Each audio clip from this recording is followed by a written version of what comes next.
അപ്പോൾ നമുക്ക് അടുത്തതായിട്ട് സിസ്റ്റം ഡിസൈനിൽ ഏറ്റവും കൂടുതൽ ആവശ്യമുള്ള അല്ലെങ്കിൽ യൂസ്ഫുൾ ആയിട്ടുള്ള ഇമ്പോർട്ടൻ്റ് ആയിട്ടുള്ള കുറച്ച് കൺസെപ്റ്റ്സ് പഠിക്കും. അപ്പോൾ ഞാൻ ഈ കൺസെപ്റ്റ്സിനെ കുറിച്ചൊക്കെ ഒന്ന് ബേസിക് ആയിട്ടൊന്ന് പറഞ്ഞു പോകുന്നേ ഉള്ളൂ. എല്ലാത്തിനും ലിസ്റ്റ് ഔട്ട് ചെയ്യുന്നുണ്ട്. നിങ്ങൾ നോട്ടിൽ ചെയ്താൽ നിങ്ങൾ അതിനെക്കുറിച്ച് കുറച്ച് ഡീറ്റെയിൽ ആയിട്ട് എപ്പോഴും പഠിക്കുക. ഓക്കെ, അത് എപ്പോഴും ഹെൽപ്ഫുൾ ആയി. കാരണം ഇതിൽ കുറേ കാര്യങ്ങൾ പറയുന്നുണ്ട്. ഒക്കെ ഭയങ്കര ഇമ്പോർട്ടൻ്റ് ആണ്. കാരണം ഇത് നിങ്ങൾ എങ്ങനെയാണ് ഒരു പ്രൊഡക്റ്റ് ഉണ്ടാക്കേണ്ടത്, എന്തൊക്കെയാണ് ഒരു എഞ്ചിനീയേഴ്സിൻ്റെ തലയിലൂടെ പോകുന്നത്, ഒരു കാര്യങ്ങൾ ഡിസൈൻ ചെയ്യുമ്പം എന്തൊക്കെ നമ്മൾ കൺസിഡർ ചെയ്യണം, ആ വക കാര്യങ്ങളൊക്കെയാണ് ഇതിൽ ഹാൻഡിൽ ചെയ്യുന്നത്. ഓക്കെ, അപ്പോൾ നമുക്ക് ഫസ്റ്റത്തെ പോയിന്റിൽ ആദ്യം പോവാം. ഫസ്റ്റത്തെ നമ്മളെന്താ വെർട്ടിക്കൽ ആൻഡ് ഹൊറിസോണ്ടൽ സ്കെയിലിംഗ് ആട്ടോ. അപ്പം ഇതെന്താണെന്നുള്ളത് ഞാൻ പറഞ്ഞുതരാം. പൊതുവെ നമ്മളൊരു സിസ്റ്റം ആർക്കിടെക്ചറിൽ 2 ടൈപ്പ് ഓഫ് സ്കെയിലിംഗ് ആണ് നമുക്കൊരു സിസ്റ്റം ചെയ്യാൻ പറ്റും. ഒന്ന് വെർട്ടിക്കലി സ്കെയിൽ ചെയ്യാൻ പറ്റും, മറ്റത് ഹൊറിസോണ്ടലി സ്കെയിൽ ചെയ്യാൻ പറ്റും. ഓക്കെ, അപ്പോൾ നമുക്ക് ഫസ്റ്റ് വെർട്ടിക്കൽ സ്കെയിലിംഗ് പറഞ്ഞാൽ എന്താണെന്ന് നോക്കാം. ഓക്കെ, വെർട്ടിക്കൽ സ്കെയിലിംഗ് എന്ന് പറഞ്ഞു കഴിഞ്ഞാൽ നമുക്കിപ്പോൾ കറൻ്റ്ലി ഒരു സിസ്റ്റം ഉണ്ട്. ഓക്കെ, ആ സിസ്റ്റത്തിൽ ഒരു 4 GB റാമും ഒരു 500 GB ഹാർഡ് ഡിസ്ക്കും അല്ലെങ്കിൽ മെമ്മറി സ്റ്റോറേജും ഉണ്ടെന്ന് കരുതും. ഓക്കെ, സ്റ്റോറേജ് ഇത് റാം. ഓക്കെ, റാമുണ്ട്. നമുക്ക് വേണമെങ്കിൽ ഒരു i7ൻ്റെ പ്രൊസസ്സർ. ഓക്കെ, i7ൻ്റെ ഒരു പ്രൊസസ്സറും ഉണ്ട്. ഓക്കെ, ഇതാണ് നമ്മളെ സിസ്റ്റം. ഓക്കെ, ഇതാണ് നമ്മളെ കമ്പ്യൂട്ടർ. അപ്പം നമ്മളിപ്പോൾ ഒരു പ്രൊഡക്റ്റ് ഉണ്ടാക്കിയിട്ടുണ്ട്. ആ പ്രൊഡക്റ്റ് ഇപ്പോൾ കറൻ്റ്ലി 10 ആൾക്കാരെ യൂസ് ചെയ്യുന്നത്. 10 യൂസർ യൂസ് ചെയ്യുന്നുണ്ട്. നമ്മളെ സിസ്റ്റം മതി, നമുക്ക് പ്രോപ്പറായിട്ട് അവർക്കുള്ള ഔട്ട്പുട്ട് കൊടുക്കാൻ പറ്റുന്നുണ്ട്. കാര്യങ്ങളൊക്കെ നല്ല ഉഷാറായി വർക്കാവുന്നു. പക്ഷേ ഇപ്പോൾ ഈ 10 യൂസർ എന്തായി, ഈ 10 യൂസർ നമുക്കിപ്പോൾ 100 യൂസറായി. ഓക്കെ, 100 യൂസറായി. അപ്പോൾ നമ്മൾ ഈ സിസ്റ്റത്തിൽ ഹാൻഡിൽ ചെയ്യാൻ പറ്റില്ല. അപ്പോൾ നമ്മൾ എന്ത് ചെയ്യും, നമ്മൾ കടയിൽ പോകുന്ന ഒരു പുതിയ റാമൊക്കെ മേടിക്കും. 40 GB മാറ്റിയിട്ട് നമ്മളൊരു വേണമെങ്കിൽ 128 GB റാം മേടിച്ച്. ഓക്കെ, അപ്പോൾ ഞാൻ ഇത് അപ്ഡേറ്റ് ചെയ്ത് നമ്മുടെ സിസ്റ്റത്തിൽ നമ്മൾ അപ്ഡേറ്റ് ചെയ്ത് പുതിയൊരു റാമും പുതിയൊരു CPU ഒക്കെ മേടിച്ചു. ഓക്കെ, അപ്പോൾ നമ്മൾ 128 GB ഒരു നമുക്കാണെങ്കിൽ iMac തന്നെയാണ് വാങ്ങിയെന്ന് വിചാരിക്കും. ഓക്കെ, ഒരു 5 TB സ്റ്റോറേജ് ഒക്കെ ഉണ്ട്. ഓക്കെ, പുതിയ മറ്റേ ആപ്പിളിൻ്റെ M3 പ്രൊസസ്സറൊക്കെ യൂസ് ചെയ്തിട്ടുള്ള പുതിയ സാധനമൊക്കെ. അപ്പോൾ ഇതിലിപ്പോൾ 100 യൂസറിന് സുഖമായിട്ട് പ്രോസസ്സ് ചെയ്യാൻ നമ്മൾ ഔട്ട്പുട്ട് കൊടുക്കുന്നു. ഓക്കെ, അതായത് ഇപ്പോൾ എന്ത് ചെയ്ത് നമ്മളിവിടെ കൂടുതൽ എന്ത് ആഡ് ചെയ്ത് നമ്മൾ മോർ CPU i7 മാറി M3 ചിപ്പാക്കി അല്ലേ, M3 ചിപ്പാക്കി. അതേപോലെ എന്ത് ചെയ്ത് നമ്മൾ കൂടുതൽ റാം ആഡ് ചെയ്ത് 4 GB നമ്മളിപ്പോൾ 128 GB ചെയ്തു. അതേപോലെ സ്റ്റോറേജും ആഡ് ചെയ്തു അല്ലേ. അങ്ങനെ നമ്മളെ ഇൻഫ്രാസ്ട്രക്ചർ ഇങ്ങനെ വെർട്ടിക്കലി സ്കെയിൽ ചെയ്യാന്ന് പറഞ്ഞത് ആ സെയിം സിസ്റ്റത്തിന് മേലെ നമ്മൾ കൂടുതൽ റാമും കൂടുതൽ CPU കൂടുതൽ സ്റ്റോറേജൊക്കെ ആഡ് ചെയ്ത് പോകുന്നതിനാണ് വെർട്ടിക്കൽ സ്കെയിലിംഗ് എന്ന് പറയുന്നത്. ഓക്കെ, സിസ്റ്റം സെയിം ആണ്, നമ്മുടെ സെയിം CPU ആണ്, പക്ഷേ അതിൻ്റെ ഉള്ളിലത്തെ സാധനങ്ങൾ നമ്മളിങ്ങനെ കൂടുതൽ ആഡ് ചെയ്ത് പോകുന്നു. ഓക്കെ, അപ്പോൾ അതിനാണ് വെർട്ടിക്കൽ സ്കെയിലിംഗ് എന്ന് പറയുന്നത്. ഇനി രണ്ടാമത്തത് ഹൊറിസോണ്ടൽ സ്കെയിലിംഗ്. ഹൊറിസോണ്ടൽ സ്കെയിലിംഗ് എന്ന് പറയുന്നത് ഈ സെയിം കൺസെപ്റ്റ്. നമുക്ക് സെയിം എക്സാമ്പിൾ എടുക്കാം. നമ്മളെ ഈ 4 GB സാധനം 500 GB ഹാർഡ് ഡിസ്ക് ഉണ്ട്, i7ൻ്റെ പ്രൊസസ്സർ. ഓക്കെ, നമുക്ക് ആദ്യം 10 യൂസർ ഉണ്ട്. ഓക്കെ, 10 യൂസർ ഉണ്ട്, നമുക്ക് ഔട്ട്പുട്ട് വരുന്നുണ്ട്, ഒരു പ്രശ്നമില്ല. പക്ഷേ ഇനിയിപ്പോൾ എന്ത് ചെയ്ത് നമുക്ക് 100 യൂസറായി. ഓക്കെ, 100 യൂസേഴ്സിന് നമുക്കിത് ഹാൻഡിൽ ചെയ്യാൻ പറ്റില്ല. അപ്പോൾ നമ്മൾ എന്ത് ചെയ്യും, നമ്മൾ ഇതിനെ നോഡ്സിന് നമ്മൾ എക്സ്പാൻഡ് ചെയ്യും. ഇപ്പം നേരത്തെ വെർട്ടിക്കൽ സ്കെയിൽ നമ്മളിങ്ങനെ പുതിയ റാമിനെയും സ്റ്റോറേജിനും വാങ്ങിച്ചിട്ടില്ല. അതായത് ഇപ്പം നമുക്കൊരു എക്സാമ്പിൾ പറയാം. ഇപ്പം ഈ സിസ്റ്റത്തിന് ഒരു 25,000 രൂപയാണ്. ഓക്കെ, 25,000 രൂപയാണ് 4 GB ഇങ്ങനെ 500 GB ഒക്കെ. പക്ഷേ നമ്മളിവിടെ നേരത്തെ 120 GB ഇതൊക്കെ ആക്കിയപ്പോൾ ഇതിന് ഒരു 3 ലക്ഷമായി. ഓക്കെ, 3 ലക്ഷമായില്ലേ, 3 ലക്ഷം. അപ്പോൾ എത്രത്തോളം ഇൻക്രീസ് ചെയ്ത്, ഇതിപ്പം 4x പിന്നെ 3 ഒരു 12 ഇരട്ടി കോസ്റ്റ് കൂടിയില്ലേ, 12x ടൈംസ് കോസ്റ്റായി. ഓക്കെ, ഇനി നമ്മൾ ഇവിടെ എന്ത് ചെയ്യുന്നു, നമ്മൾ പറയാം അപ്പോൾ നമ്മൾ നോഡാക്കി. ഇപ്പോൾ ഇതൊരു നോഡാണ്. അപ്പോൾ അങ്ങനെ നമ്മൾ 10 നോഡ് ഉണ്ടാക്കി. ഓക്കെ, അപ്പം 4 GB 500ൻ്റെ i7ൻ്റെ ഇങ്ങനെ 10 എണ്ണം ഉണ്ടാക്കും. 10 നോഡ് അത് ഒരു സ്ഥലത്ത് തന്നെ ആണ്, പല സ്ഥലത്ത് ഹോസ്റ്റ് ചെയ്യുന്ന, ചിലപ്പം കുറച്ച് ഇന്ത്യയിലേക്ക് അല്ലെങ്കിൽ കുറച്ച് അമേരിക്കയിൽ വെച്ച് അങ്ങനെയൊക്കെ ഉള്ള രീതിയിൽ എവിടെയൊക്കെയാണോ യൂസേഴ്സ് ഉള്ളത് അതുപോലെ നമ്മളിത് എന്ത് ചെയ്ത് ഇങ്ങനെ 10 നോഡ്സ് ഇങ്ങനെ ഉണ്ടാക്കി. ഓക്കെ, ഇതാണ് ഹൊറിസോണ്ടൽ സ്കെയിലിംഗ്. ഇങ്ങനെ 10 എണ്ണം ഉണ്ട്. ഓക്കെ, അപ്പം യൂസേഴ്സിന് ഫസ്റ്റത്തെ 10 യൂസർ ഇവിടെ വരും, അടുത്ത 10 ആൾക്കാർ വേറെ നോഡിലേക്ക് പോകും, പിന്നെയുള്ള 10 ആൾക്കാർ വേറെ നോഡിലേക്ക് പോകും. അങ്ങനെ ഇതൊക്കെ പ്രോസസ്സ് ചെയ്യും, ഇവരൊക്കെ ഒരു ഔട്ട്പുട്ട് കൊടുക്കും. ഇതൊക്കെ വർക്കാവുന്നുണ്ട്, ഒരു പ്രശ്നമില്ല. ഓക്കെ, ഇങ്ങനെ നമുക്ക് 10 എണ്ണം ഉണ്ട് വിചാരിക്കും. ഓക്കെ, 10 എണ്ണം. അപ്പോൾ എത്ര കോസ്റ്റ് ആവും, 25,000 × 10 2.5 ലക്ഷം അല്ലേ, 2 lakh. നേരത്തെ നമ്മൾ 3 ലക്ഷത്തിൻ്റെത് 12 ഇരട്ടി, ഇപ്പോൾ 10 ഇരട്ടി. ഇപ്പോൾ കോസ്റ്റ് നമ്മൾ കുറഞ്ഞില്ലേ, കോസ്റ്റ് കുറഞ്ഞ് സ്കെയിലബിളായി. നമുക്ക് വേറെ ഒന്നും മാറ്റണം. 4 GB റാമും 500 GB സ്റ്റോറേജ് i7 പ്രോസസ്സറും CPUവും റാമും ഒന്നും നമ്മൾ മാറ്റിയിട്ടില്ല. ആകെ നമ്മൾ ചെയ്തത് ഈ സെയിം നോഡ് ഇങ്ങനത്തെ ഒരേ സ്പെസിഫിക്കേഷൻ ഉള്ള നമ്മൾ ഹൊറിസോണ്ടലി വെച്ചിട്ട് സ്കെയിൽ ചെയ്തു. അപ്പോൾ ഇതാണ് vertical scaling and horizontal scaling. ഇത് നിങ്ങൾക്ക് മനസ്സിലായിട്ട് വിചാരിക്കുന്നു. നമുക്ക് അടുത്ത പോയിന്റിലേക്ക് പോകാം. അപ്പം അടുത്ത സെക്കൻഡ് കൺസെപ്റ്റ് എന്താ വെച്ചാൽ ക്യാപ് തിയർ ആണ് കേട്ടോ. അപ്പോൾ ക്യാപ് തിയർ എന്താണെന്ന് നോക്കാം. അപ്പം C പറയുന്നത് കൺസിസ്റ്റൻസി. ഓക്കെ, ഞാൻ ഓരോന്ന് എഴുതാം. കൺസിസ്റ്റൻസി. A എന്ന് പറയുന്നത് അവൈലബിലിറ്റി ഒക്കെ എന്താ, ഇപ്പോൾ ഞാൻ നേരത്തെ പറഞ്ഞപ്പോൾ നിങ്ങൾക്ക് ഒരു ഐഡിയ കിട്ടിയിട്ടുണ്ടാവും.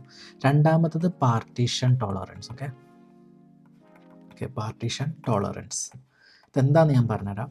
അപ്പം കൺസിസ്റ്റൻസി പറഞ്ഞാൽ അപ്പം നമ്മളെ ഡാറ്റാബേസിലോ എന്തിലാണെങ്കിലും അതിൽ നമ്മൾ ഏറ്റവും ലാസ്റ്റത്തെ സാധനം റീഡ് ചെയ്ത് കഴിഞ്ഞാൽ ഏറ്റവും ലേറ്റസ്റ്റ് സാധനമൊക്കെ അതിലുണ്ടാവും. അപ്പം read has latest right. Okay, അതായത് ഏറ്റവും പുതിയ ഡാറ്റ തന്നെ അതിലുണ്ടാവും. അപ്പോൾ കൺസിസ്റ്റൻ്റ് ആണ്, ഹൈലി കൺസിസ്റ്റൻ്റ് ആണ്. ഓക്കെ, രണ്ടാമത്തെ അവൈലബിലിറ്റി പറഞ്ഞാൽ ക്രാഷ് ആയിട്ടുണ്ടാവില്ല, എപ്പോഴും എന്തെങ്കിലും ഒരു റെസ്പോൺസ് തന്നുകൊണ്ട് വെക്കും. Okay, some response is there. Okay, അതായത് read not necessarily have latest. ഇപ്പം നമ്മൾ പുതിയ സാധനം ഇടുക, അപ്പം തന്നെ DB ക്രാഷ് ചെയ്യും, പക്ഷേ സിസ്റ്റം ഡൗൺ ആവില്ല. പഴയ ഡാറ്റയൊക്കെ കാണിക്കുക, പുതിയ ഡാറ്റ ഇപ്പോൾ ഒരു ദിവസം 2 ദിവസം കഴിഞ്ഞിട്ടേക്കാരും വരിക. ഓക്കെ, അപ്പം ഇതാണ് അടുത്തത്. ഓക്കെ, എന്താ റെസ്പോൺസ് തരും പുതിയ തന്നെ. അപ്പോൾ ഞാൻ നേരത്തെ ഒരു വിക്കിപീഡിയൻ്റെ എക്സാമ്പിൾ അറിയില്ല, നമ്മൾ വിക്കിപീഡിയയിൽ ദുൽഖറിൻ്റെ പേജ് ഒരാൾ അപ്ഡേറ്റ് ചെയ്ത് അപ്പം തന്നെ നമ്മൾ വേറൊരു സ്ഥലത്ത് നിന്ന് അത് ലോഗിൻ ചെയ്ത് നോക്കുമ്പോൾ അല്ലെങ്കിൽ വിക്കിപീഡിയ നോക്കുമ്പോൾ അപ്ഡേറ്റഡ് ആയി ഉണ്ടാവില്ല. പക്ഷേ എന്തായാലും പഴയ ഇൻഫർമേഷൻ എന്തായാലും വിക്കിപീഡിയയിൽ ഉണ്ടാവും, അത് പോയിട്ടുണ്ടാവില്ല. പുതിയത് വരാൻ കുറച്ച് സമയം എടുക്കും, പക്ഷേ അങ്ങനെയൊക്കെ. ഓക്കെ, അല്ലെങ്കിൽ വിക്കിപീഡിയ ഡൗൺ ആയി കഴിഞ്ഞാലും പഴയ സാധനം അവിടെ ഉണ്ടാവും, പുതിയ അപ്ഡേറ്റ്സ് ഒന്നും വന്നിട്ടുണ്ടാവില്ല. പുതിയ അപ്ഡേറ്റ്സ് പതുക്കെ വന്നോളും. ഇനി മൂന്നാമത്തതാണ് പാർട്ടീഷൻ ടോളറൻസ്. പാർട്ടീഷൻ ടോളറൻസ് എന്ന് പറഞ്ഞാൽ between nodes we drop network pack. അതായത് 2 കമ്പ്യൂട്ടർ തമ്മിൽ അല്ലെങ്കിൽ 2 സെർവേഴ്സ് എന്തിലാട്ടെ അവർ തമ്മിലൊരു കമ്മ്യൂണിക്കേഷൻ നടക്കുമ്പോൾ S2 ഇവർ തമ്മിൽ ഇങ്ങനെ കമ്മ്യൂണിക്കേഷൻ നടക്കുമ്പോൾ ചില ഡാറ്റ ലോസ് ആവും. ഓക്കെ, സം ഡാറ്റ വിൽ വരും. ഇപ്പോൾ നിങ്ങൾ സൂം കോളോ അല്ലെങ്കിൽ ഗൂഗിൾ മീറ്റിലൊക്കെ പോകുമ്പോൾ ഇടയ്ക്ക് എന്താ പറയുക വീഡിയോ സ്റ്റക്ക് ആവുന്നത്, വോയിസ് ബ്രേക്ക് ആവുന്നൊക്കെ കണ്ടിട്ടില്ലേ? അല്ലെങ്കിൽ യൂട്യൂബോ അല്ലെങ്കിൽ ഇപ്പം എന്താ പറയുക ലൈവായിട്ട് നിങ്ങൾ മറ്റേ ക്രിക്കറ്റും സ്പോർട്സൊക്കെ കാണുമ്പോൾ ഇടയ്ക്ക് കട്ടായി പോകുന്നത് കണ്ടിട്ടില്ലേ? ആ ഷോർട്ട് ഒരു കുഞ്ഞ് മൈന്യൂട്ട് സെക്കൻഡൊക്കെ ഒരു ഏരിയ കട്ടായി പോകും, പിന്നെ കണ്ടിന്യൂ ചെയ്യും. ആ പരിപാടി അതാണ് ഇടയ്ക്ക് ഡാറ്റ പാക്കറ്റ് ലോസ്. അതാണ് പാർട്ടീഷൻ ടോളറൻസ്. പാർട്ടീഷൻ ടോളറൻസ് ഞാൻ ഇവിടെ എഴുതി തരാം. Between nodes we drop network packets. Okay, we drop network packets, അതായത് ഇടയ്ക്ക് ഡാറ്റ പോകും. ഓക്കെ, അപ്പോൾ ഈ ക്യാപ് തിയറം പറയുന്നത് എന്താ? ക്യാപ് തിയർ ആട്ടോ, ക്യാപ്പ് വെറുതെ ഇത് എന്തിനാണെന്നും കൂടി ഞാൻ പറയണ്ട. ക്യാപ് തിയർ എന്തിനാണുള്ളത്? ക്യാപ് തിയറും പറയുന്നത് എന്താ വെച്ചാൽ നമുക്ക് ഈ 3 സാധനത്തിൽ ഏതെങ്കിലും 2 മാത്രമേ ഒരു സിസ്റ്റത്തിൽ അച്ചീവ് ചെയ്യാൻ പറ്റുള്ളൂ. ഓക്കെ, ഒന്നെങ്കിൽ നമുക്ക് കൺസിസ്റ്റൻസി ആൻഡ് അവൈലബിലിറ്റി ഉണ്ടാവും, പക്ഷേ പാർട്ടീഷൻ ടോളറൻസ് ഉണ്ടാവില്ല. അപ്പം ഡാറ്റ എപ്പോഴും പോയിക്കൊണ്ടേ നോക്കും. അല്ലെങ്കിൽ നമുക്ക് കൺസിസ്റ്റൻസി ഉണ്ടാവും, പാർട്ടീഷൻ ടോളറൻസ് ഉണ്ടാവും, പക്ഷേ അവൈലബിൾ ആവില്ല, അപ്പോൾ ഇടയ്ക്കിടെ ക്രാഷ് ആയി കൊണ്ടുവെക്കും. അല്ലെങ്കിൽ നമുക്ക് എപ്പോഴും അവൈലബിലിറ്റി ആക്കാം, എപ്പോൾ പാർട്ടീഷൻ ടോളറൻസ് ഉണ്ടാക്കാം, പക്ഷേ എന്താ കൺസിസ്റ്റൻ്റ് ആവില്ല. ഓക്കെ, ഈ 3 ഇതാണ് ക്യാപ് തിയർ. അപ്പോൾ ഇതിൽ ഏതെങ്കിലും 2. Okay, only 2 out of 3 is possible. Okay, അതാണ് നമ്മളെ ക്യാപ് തിയറം പറയുന്നത്. ഓക്കെ, അപ്പോൾ ഇതെന്താണെന്ന് നിങ്ങൾക്ക് മനസ്സിലായിട്ടുണ്ടാവും. ഓക്കെ, ഇനി നമുക്ക് സാക്രിഫൈസ് ചെയ്യാൻ പറ്റാത്ത സാധനം എന്താ? ഈ കൂട്ടത്തിൽ കൺസിസ്റ്റൻസിൻ്റെ അവൈലബിലിറ്റിൻ്റെ പാർട്ടീഷൻ ടോളറൻസ്, ഡാറ്റ പോകുന്നത്. ഓക്കെ, ഇതിൽ നമുക്ക് സാക്രിഫൈസ് ചെയ്യാൻ പറ്റാത്ത പാർട്ടീഷൻ ടോളറൻസ്. അതായത് നമുക്ക് എപ്പോഴും കാരണം ഡാറ്റ പോയി കഴിഞ്ഞാൽ പിന്നെ ആ സാധനം വർക്ക് ചെയ്യുന്ന കാര്യമില്ല. ഇപ്പോൾ നിങ്ങൾ പൈസ ട്രാൻസാക്ട് ചെയ്യുക, നിങ്ങൾ ഇപ്പം നിങ്ങളെ മൊബൈൽ വാലറ്റിൽ നിന്ന് വേറെ ആൾക്ക് പൈസ അയച്ചു കൊടുക്കുകയാണ്. നിങ്ങൾ ഒരു 1000 രൂപയാണ് അയച്ചു കൊടുക്കുന്നത്, പക്ഷേ ആ 1000 രൂപ നമ്മളിങ്ങനെ ബിറ്റ്സ് ആൻഡ് ബൈറ്റ്സിലൊക്കെ നമ്മൾ പോകും. അപ്പോൾ അങ്ങനെ പോകുമ്പോൾ അതിൽ കുറച്ച് പാക്കറ്റ് പോയി, അപ്പോൾ ഈ 1000 എന്നുള്ള ഇവിടെ എത്തുമ്പോൾ 100 അപ്പം പൈസ ഇല്ല. അപ്പോൾ ഇത് നമുക്ക് ഇങ്ങനത്തെ കേസസ് കുറേ ഉണ്ടാവും. ട്രാൻസാക്ഷൻസ്, ബുക്കിംഗ് സിസ്റ്റം അല്ലെങ്കിൽ സ്ട്രീമിങ് കാര്യം, ഇങ്ങനത്തെ സിറ്റുവേഷൻ ഉണ്ടാകുമ്പോൾ ഇത് നമുക്ക് മെജോറിറ്റി 90% ടൈം നമുക്ക് ഈ പാർട്ടീഷൻ സാക്രിഫൈസ് ചെയ്യാൻ പറ്റാത്ത സിറ്റുവേഷനാണ്. അപ്പം നമ്മൾ എന്ത് ചെയ്യുക? ഇത് നമുക്ക് എപ്പോഴും വേണമെന്ന് അറിയാം. അതായത് പാർട്ടീഷൻ ടോളറൻസ് നമുക്ക് എപ്പോഴും വേണം. ഓക്കെ, ഇങ്ങനെയാണ് നമ്മൾ ഡിസൈൻ ചെയ്യുന്നതെന്നുണ്ടെങ്കിൽ നമുക്ക് പിന്നെ സാക്രിഫൈസ് ചെയ്യാൻ പറ്റിയ സാധനം എന്താ? ഒന്നെങ്കിൽ കൺസിസ്റ്റൻസി ഉണ്ടോ നോക്കാം നമ്മുടെ സിസ്റ്റത്തിന്, ഓർ അവൈലബിലിറ്റി. മനസ്സിലായോ? അങ്ങനെ ഏതെങ്കിലും ഒന്നേ പറ്റുള്ളൂ. ഓക്കെ, അപ്പോൾ ഒന്നെങ്കിൽ പാർട്ടീഷൻ ആൻഡ് അവൈലബിലിറ്റി നോക്കാം, അല്ലെങ്കിൽ പാർട്ടീഷൻ കൺസിസ്റ്റൻസി നോക്കാം. അപ്പം ഇതാണ് ക്യാപ് തിയറം പറയുന്നത്. ഈ 3 ഏതെങ്കിലും 2 പറ്റുള്ളൂ, പക്ഷേ 3 പാട് ഒരുമിച്ച് നടക്കില്ല.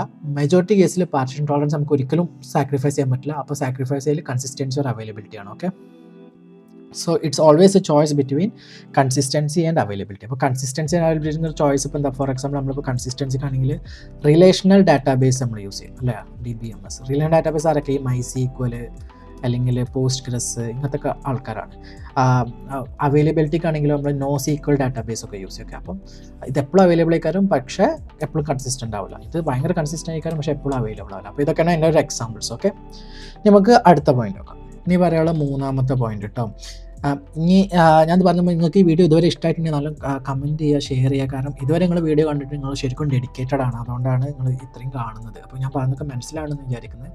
ഇനിയുണ്ട് നമുക്ക് കുറേ കാര്യങ്ങൾ കവർ ചെയ്യാൻ. അപ്പം ലൈക്ക് ചെയ്യുക, സപ്പോർട്ട് ചെയ്യുക. ഓക്കെ, ഇനി നമുക്ക് അടുത്ത പോയിന്റ് ആസിഡ് വേഴ്സസ് ബേസ്. ഇത് നിങ്ങൾ എത്ര പേര് കേട്ടിട്ടുണ്ടെന്ന് അറിയില്ല. ഇത് മോസ്റ്റ്ലി ഡാറ്റാബേസിന് റിലേറ്റഡ് ആയിട്ടുള്ള കൺസെപ്റ്റാണ്. ACID property and BASE property, ഈ രണ്ടും നമ്മൾ ഡാറ്റാബേസിലാണ്. അപ്പം ആസിഡ് പറഞ്ഞാൽ എന്താ? ആസിഡ് പറഞ്ഞാൽ അറ്റോമിസിറ്റി. ഇതൊക്കെ എന്താണെന്ന് ഡീറ്റെയിൽ ആയിട്ട് നിങ്ങൾ ഗൂഗിൾ ചെയ്യുക അല്ലെങ്കിൽ യൂട്യൂബിൽ നോക്കിയാൽ മതി. അപ്പം ഗൂഗിൾ കാണാം. കാരണം ഇതിൻ്റെ ഓരോ പോയിന്റിലേക്ക് ഞാൻ ഡീപ്പായി പോയി കഴിഞ്ഞ് കഴിഞ്ഞാൽ നമ്മൾ ഈ വീഡിയോ ഇന്നൊന്നും തീരുമല്ലോ. Okay, consistency, isolation and durability. Okay, ഇത് ഒരു ഡാറ്റാബേസിൻ്റെ പ്രോപ്പർട്ടീസാണ്. ചില ഡാറ്റാബേസിന് ഉണ്ടാകുന്ന പ്രോപ്പർട്ടീസാണിത്. ബേസ് പറഞ്ഞു കഴിഞ്ഞാൽ ബേസിക്കലി അവൈലബിൾ,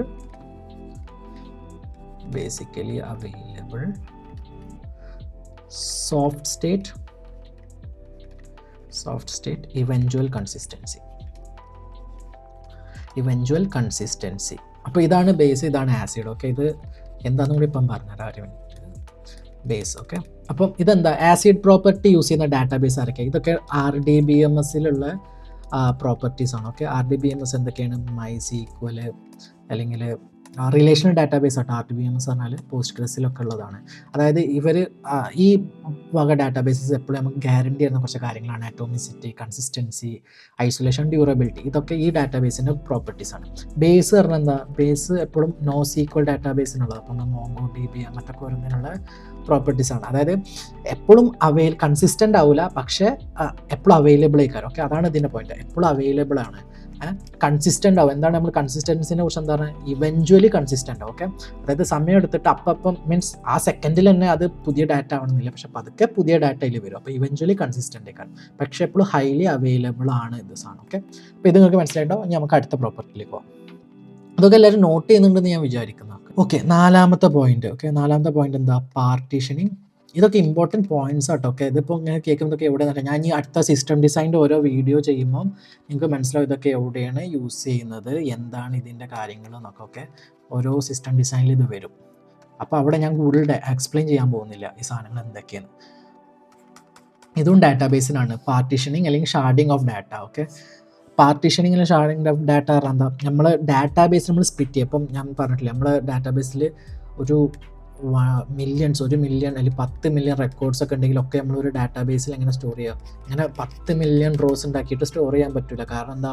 നമ്മൾ എന്തെങ്കിലും ക്വറി സെലക്ട് സ്റ്റാർ സംതിങ് എന്നൊക്കെ പറഞ്ഞിട്ട് നമ്മൾ 2-3 DB ഒക്കെ ജോയിൻ ചെയ്തിട്ട് സെലക്ട് ചെയ്യുകയാണെങ്കിൽ ഇതിൽ സെർച്ച് ചെയ്യുമ്പോഴത്തേന് നൂറ്റാണ്ടുകൾ എടുക്കും ആൻസർ കിട്ടണമെങ്കിൽ. അപ്പോൾ നമുക്കത് നടക്കില്ല. അപ്പോൾ നമ്മൾ ഈ ഡാറ്റാബേസിനെ സ്പ്ലിറ്റ് ചെയ്തിട്ട് പല നോഡ്സ് ആയിട്ട്, ഇപ്പം ഫസ്റ്റത്തെ 1 മില്യൺ ഇവിടെ, അടുത്ത രണ്ടാമത്തെ മില്യൺ ഇവിടെ, അങ്ങനെ നമ്മളിങ്ങനെ സ്പ്ലിറ്റ് ചെയ്തൊക്കെ പോകും. അതിനാണ് ഡാറ്റ ഷാർഡിങ് അല്ലെങ്കിൽ പാർട്ടീഷനിങ് എന്ന് പറയുന്നത്. ഓക്കെ, ഇത് നമ്മൾ ചെയ്യാൻ പല മെത്തേഡ്സും യൂസ് ചെയ്യും. അതിൻ്റെ ഏറ്റവും കോമൺ ആയിട്ടുള്ള ഒരു മെത്തേഡാണ് കൺസിസ്റ്റൻറ്റ് ഹാഷിംഗ് എന്ന് പറയുന്നത്. ഓക്കെ, കൺസിസ്റ്റൻറ്റ് ഹാഷിംഗ് ഇതെന്തിനാണ് യൂസ് ചെയ്യുന്നത്? ഇങ്ങനെ നമ്മൾ പലതായിട്ട് സ്പ്ലിറ്റ് ചെയ്ത് കഴിഞ്ഞാൽ നമ്മളിങ്ങനെ സെർച്ച് ചെയ്യുമ്പോൾ, അതായത് ഇവിടെ ഇപ്പോൾ ഒരു സെർവർ ഉണ്ട്, ഇവിടെ നമ്മളൊരു MySQL ക്വറി അല്ലെങ്കിൽ ഒരു ഡാറ്റാബേസ് ക്വറി വെച്ച് സെർച്ച് ചെയ്യുമ്പോൾ ഈ സെർവറിനെ അറിയണം, ഇതിൽ നോക്കണം, ഫസ്റ്റത്തെ ഡാറ്റാബേസിനെ നോഡ് നോക്കണം, രണ്ടാമത്തെ നോക്കണം, മൂന്നാമത്തെ നോക്കണം, നാലാമത്തെ നോക്കണം എന്നൊക്കെ അറിയാൻ നമ്മളൊരു ഹാഷിംഗ് ഫംഗ്ഷൻ യൂസ് ചെയ്യും. ഓക്കെ, അപ്പോൾ എപ്പോഴും ഒരു ഇവൻച്വൽ കാണിച്ചത്. ഇപ്പോൾ ഒരു എക്സാമ്പിൾ പറയുകയാണെങ്കിൽ, ഇപ്പോൾ ഫോണിലെ കോൺടാക്റ്റ് നോക്കണം. ഇപ്പോൾ ലോകത്തിൽ എല്ലാവരും ഫോണിലുള്ള കോൺടാക്റ്റും ഇവിടെ ഉണ്ടെന്ന് എഴുതിക്കോ. അപ്പോൾ ഒന്നിൽ ചിലപ്പോൾ A വെച്ച് പേര് തുടങ്ങുന്നവരൊക്കെ ഇവിടെ, B വെച്ച് പേര് തുടങ്ങുന്നവരൊക്കെ ഇവിടെ, അങ്ങനെയൊക്കെ.